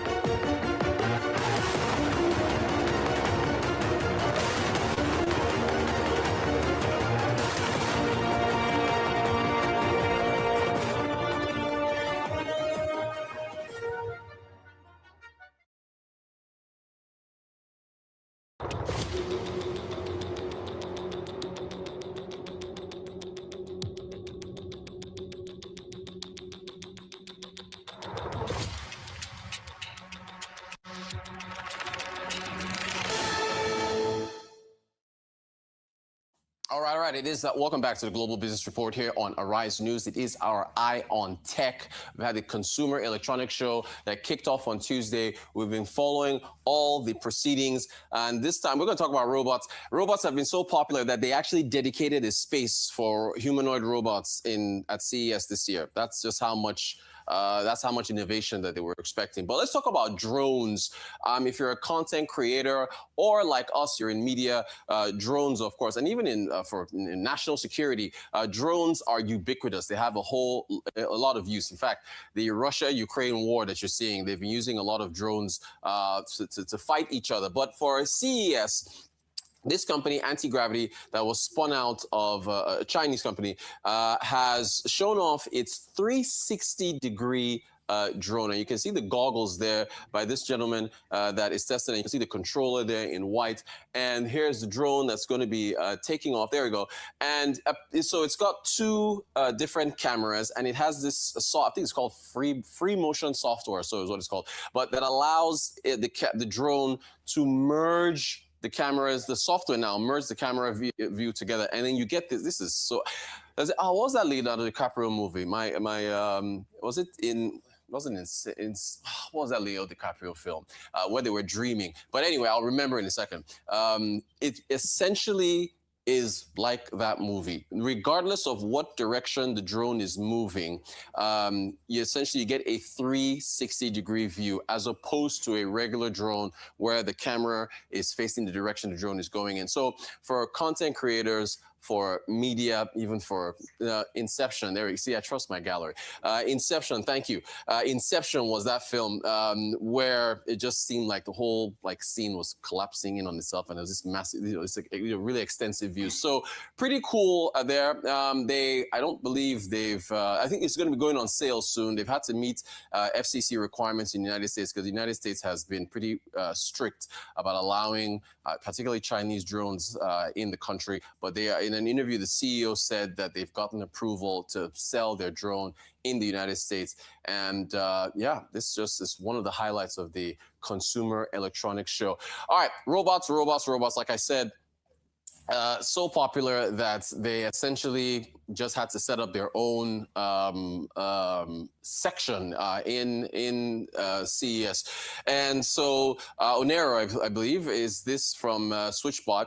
And this is a humanoid robot. Now it has wheels. It can't climb stairs. Doesn't have appendages in its lower half. But you can see here cleaning windows. It's essentially can act as a security device. There it is carrying clothes. And on the household side, it's mostly for chores. This is doing laundry and the like. So that's on the household side. Now, on the other side is the industrial side, factories, manufacturing and so on. Boston Dynamics releasing their upgrade to Atlas. Atlas is as tall as I am. It's 6'2", so it's able to carry upwards of 50 kg or more. That's pretty heavy. There it is assembling a car. If you're working with robots, they don't fall sick. They don't need healthcare. Don't need and they don't get tired. Can just work round the clock. So these are pretty heavy duty. And just like you see, this I think is spatial awareness or so, 3D spatial awareness, where it's basically able to, take in its surroundings. The prior robot, I think, uses something called VLA, visual language adaptation or so, is the technology that allows it to take in its surroundings. So, they expected that robots would be incredibly popular this year. There will be all types of innovations, even in the automobile sector. We talked even before the CES started. NVIDIA released a new chip that is going to be put in the latest Mercedes, I think, CLA model that will allow it to think for itself. How do we feel about cars and robots thinking for themselves? So that's Atlas there. What else have we got?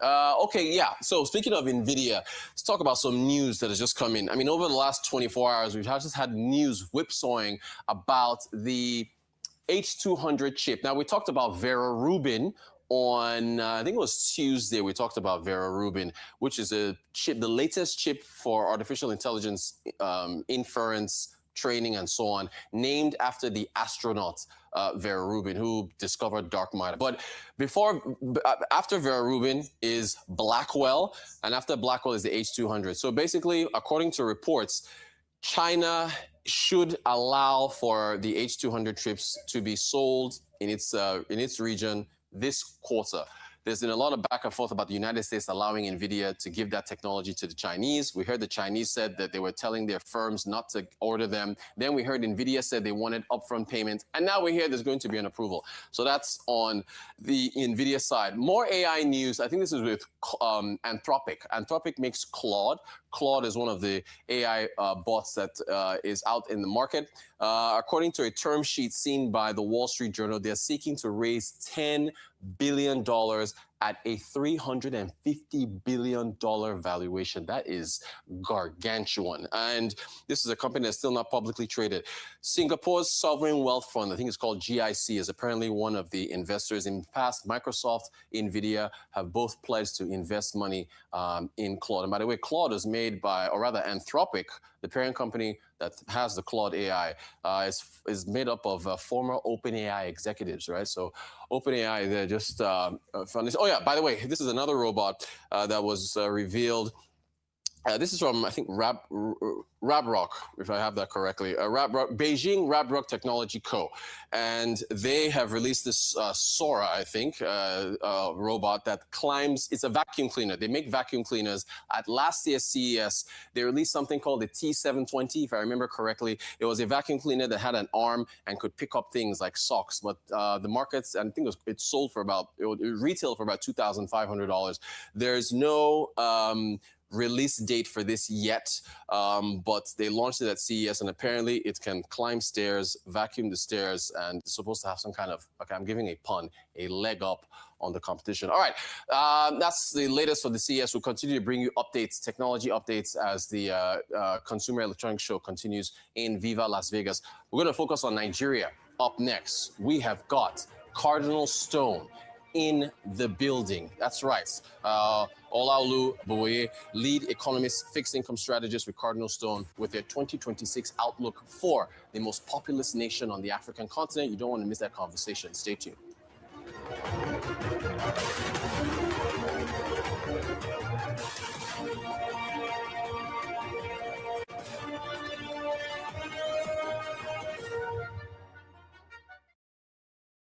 Solar energy has improved the lives of Nigerians in the sense that we can have a cleaner environment and thereby preserving the earth for future generations. Our mission is to ensure we develop and deliver locally acceptable, contemporary, and innovative solutions in partnership with global organizations to ensure that we become the first and the trusted choice for Nigerians. So the option of having a solar solution at just 30% equity already ensures that you have money back in your pocket, because then you can then pay on a monthly basis over a period of time, which, if you compare with the fact that you're also paying grid, is actually more affordable over a period of time. Then you can have your access to power under your control at every point in time for up to 10 years.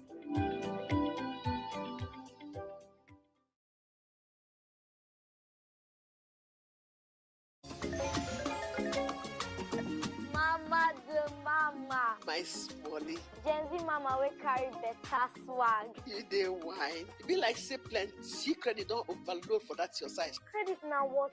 You say no now. Glow Talk Master. My little lioness. Where they retire senior lions. I dey make one better dress where you go wear for these holidays. When I land them, I go finish you with plenty kissing. Who you dey kiss, they finish on my credit there? Who be this? Mr. Man. Ah, Mama. Why they disturb us now? You almost give me heart attack. Feel like say you never hear about Glow Talk Master. We get free data. Let's video call her. Ah. Free on Glow Talk Master. Talk for 6 minutes and get 6 minutes free. Plus 15 megabytes of data free. Simply dial *606#. 2,000 naira for new customers. 1,000 naira for voice. 1,000 naira for data. Are you struggling with a health challenge? Do you need financial help to access treatment? I'm tired of trying. I need help. I want to try IVF. I know it's expensive. Apply now for MHSS, the Maternal Health Service Support, a discounted loan by the W Initiative of Access Bank. For more information, visit our website on www.vwcommunity.com or any Access Bank branch nationwide. You can also send an email to wcares@accessbankplc.com. Terms and conditions apply.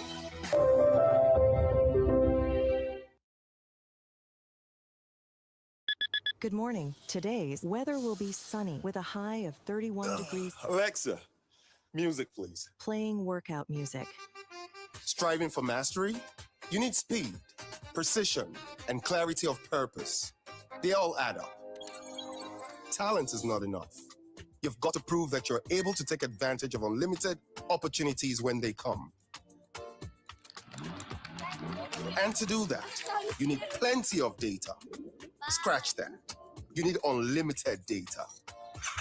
And there's no better provider of unlimited data Access granted. than your all-powerful Glow router.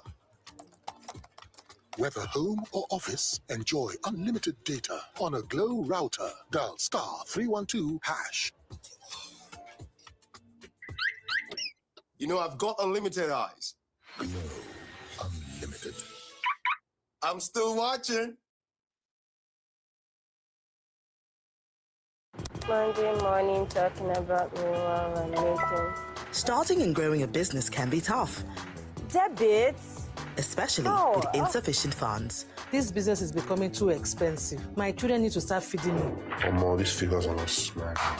At Access Bank, we love SMEs, from business loans to flexible cost savings account. We've got the solutions to help your business thrive.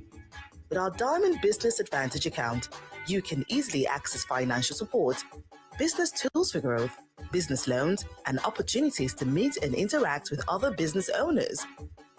Dream big and elevate your business to the next level.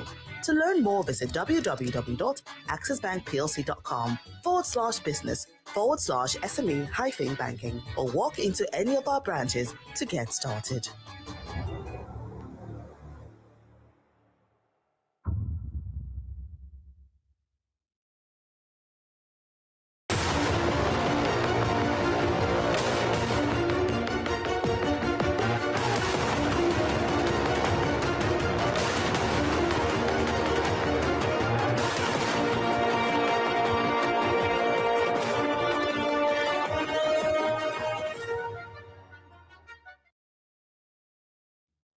Welcome back to the Global Business Report here on Arise News. Cardinal Stone, they've put out their latest report.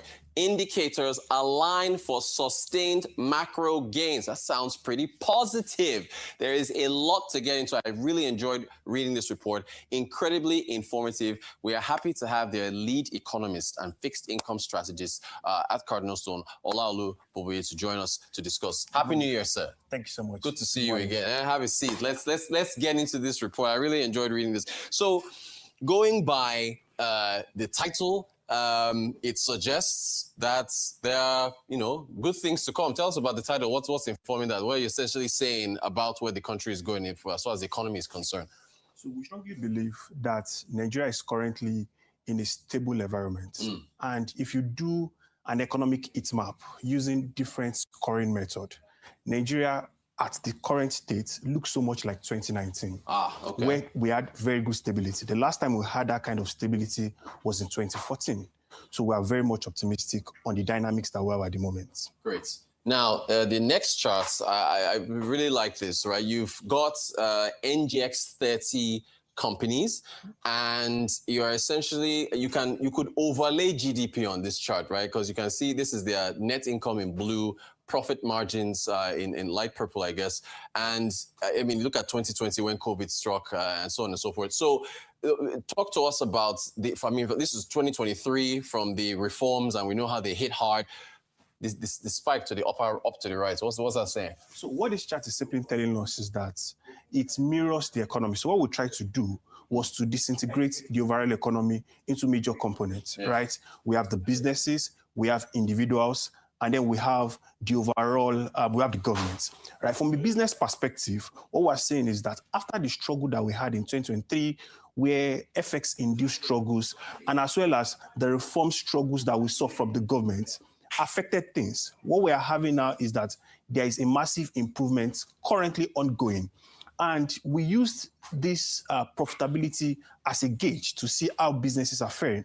And contrary to some belief that people have put out there, that the major driver of this sharp improvements is a function of price, we think that there is also a component of volumes, because the impact of volumes will show more on the GDP numbers rather than price. And what we're seeing from the volume perspective is that businesses are growing volumes. If you go to the oil palm sector, if you go to cement, even though it's more of price, if you go to the consumer goods space, FMCGs, they are growing volumes because they are becoming much more confident in the economic narrative. So this is a pointer to us that we are moving towards a level where businesses are excited. Take, for example, PZ that wanted to leave the economy, change their mind. And we believe that other guys too will still change their mind. Perhaps people that have left will come back. Our engagement with foreign investors shows that they are even much more optimistic than we Nigerians because of what they are seeing. Yeah, fantastic. Now, you also included the Central Bank of Nigeria's survey, and in that survey, it did show that companies, corporates expanded their capacity in 2025. So you've got, and for I think almost, except maybe for manufacturing, that's just right there. Yeah. But mining, quarrying, agriculture, construction, market services, and then non-market services. Is energy part of this conversation in terms of the expansion that we're looking at? Because I assume that a lot of these industries are in the band A segment. Talk to us. Is energy part of this conversation or trigger for this expansion? So interestingly, when we try to look at a few number of companies, especially those that are listed on the Nigerian Stock Exchange, what we're saying is that many of them are switching to alternative fuel, right? Because if you look at the contribution of energy costs to the total costs profile of businesses, for some is over 10%, for some is slightly above 10%. But what we're saying is that we're seeing a move to more alternative sources, right? Dangote, for example, brought in some CNG vehicles, brought in some CNG equipment, just in a bid to reduce energy. So clearly, energy might be part of it, but we think it's largely a function of the improving macroeconomic dynamics, right? They are building up capacity because consumer wallet is improving. So if you go back to, I was telling someone growing up, right? I grew up in an environment where it was a middle-class environment to lower than middle class. One thing was available. People had food, right? Consumer wallet was not that pressured compared to now. But what we're saying is that consumer wallet that was really strained is kind of easing gradually. And I think that businesses are strategically positioning themselves for that easing in consumer wallets to take advantage of demand from them or demand from other corporates or business or the government. So it's a function of the anticipated demand and the improving macroeconomic condition largely.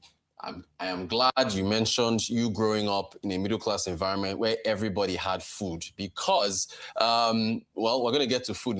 This is part of issues with the challenges that people have. And this is again from your report. Insecurity and insufficient power are the top two concerns for Nigerian businesses per this list, and you got multiple tax, high multiple tax. I won't get to tax reform in a second. Elevated interest rates, financial problems. So, I know the president had a declaration the other day after one deadly attack in the north. Talk to us about the need to address those top two. So clearly, the biggest impediment to the current economic narrative is insecurity, because if you look at it, insecurity from the perception of the international community, from availability and supply of food down to the economic impact, right? You know that insecurity has been pretty much huge. And it's expected for businesses to clamor, because if you go to regions where you have predominant insecurity issues, businesses are struggling, right, to pretty much survive in those spaces. Many of them are exiting and going to other regions where things are pretty much calm. So we believe that government needs to do more. And we like the fact that, okay, we're beginning to see some shakeups in the security ministry. That is bringing up a bit of confidence. We think that government needs to do more in a bit to checkmate insecurity issues to bring in confidence in the market. And on insufficient power, like I mentioned, businesses are looking for alternative sources of energy, because it's pretty much expensive for them to depend on the current ones that we have, gas, electricity from the government. It's quite expensive, right? They're looking for alternative sources, looking for internal generations, just in a bit to ease off that pressure on them. Right. Now, let's talk about number 3. And I know that because tax reform just, went into effect right here in Nigeria. Yeah. So, and so it can be understood. People have been talking a lot about higher multiple taxes. What do you think that the promises that have been made, and we've talked about taxes ad nauseum now with everything that's been going on, will be able to, will be kept? The promises that the authorities have said we will see with these tax reforms. So I'm a bit optimistic that a year or 2 years from now, taxes will be off this list. Okay. Right? I believe that one, the structure of the tax that they've been, that have been designed is to help those at the bottom of the pyramid. Yeah. People that have been struggling, is to ease the pressure of them. And then secondly is to tax those that should be taxed but have been avoiding or evading taxes over the years. The only thing that we need the government to do is to stay committed to what has been designed, right? Because we've been hearing a bit of discrepancies between the actual report and the things that were proposed. All right, we think that sticking to what was proposed will be very significant in bringing that change. And we think that governments will do the implementation progressively, right? Because some of those implementation, the markets was unclear, especially the CGT. That led to a bit of sell-offs at a point last year. But we think that once it's properly implemented and there is proper communication, which we think that Taiwan has been doing great in terms of communication. When we see more communication and more clarity on that, we think that it's going to be a good one on the long run. All right. Now, number 5 is financial problems. And that takes me into the food example you were talking about earlier, growing up, where people always had food. When we look at another chart you have on food insecurity, we're looking at about an estimated 30 million people that are food insecure. So, how can that be? Now, is that a price thing or is that a supply thing? Because, if you, I assume increase the supply of food, the price can rise. Inflation has been moderating. We should point that out. So, what do we do about this high number of folks that are food insecure? So, first, if you look at that chart, we had about 33 to 34 million Nigerians that had struggled to get adequate food. Right. As of 2024. 2025, that number has moderated modestly, right? Even though we still have quite a number of Nigerians that are expected to face food insecurity this year or last year into this year. The interesting thing about it is that the major reason for this struggle is because there is availability concern and there's affordability concern. Right. It's availability because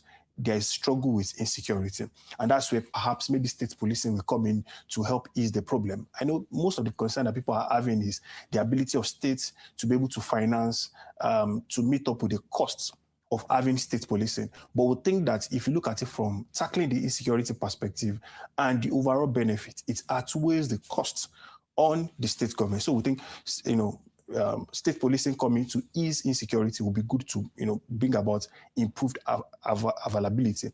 Then from the affordability perspective, inflation is already moderating. Food prices are moderating. If you go to the market, a year and a half ago, a big basket of tomatoes was selling for over 120 to 130,000 naira.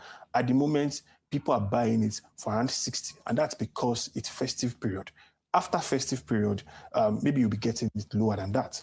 So we think that this easing prices of food will be very good in reducing this number, maybe below 25 this year. And over time, we'll see it decrease materially. Yeah, I mean, there is this, you can notice there's a noticeable decrease on 2024 going into 2025. Back to this insecurity matter and you mentioning state police. And again, you guys, it was really good report. You touched on so many things. Excellent. Police to population ratio.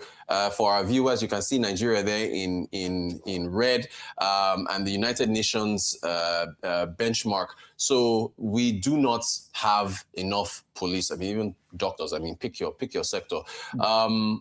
But what about the ability, and I know we're going to get to the state finances. Excellent choice, you guys, on the state finances. But the ability of the states, outside of a handful of them, your Lagos, Rivers, and so on, FCT, to be able to manage that additional wage bill to pay for state police. Is that going to be possible? That's always what I come up with whenever I discuss this matter. Yes. So first, that concern is very valid because take, for example, at the moment, we have quite a number of states who are yet to implement the minimum wage. Right.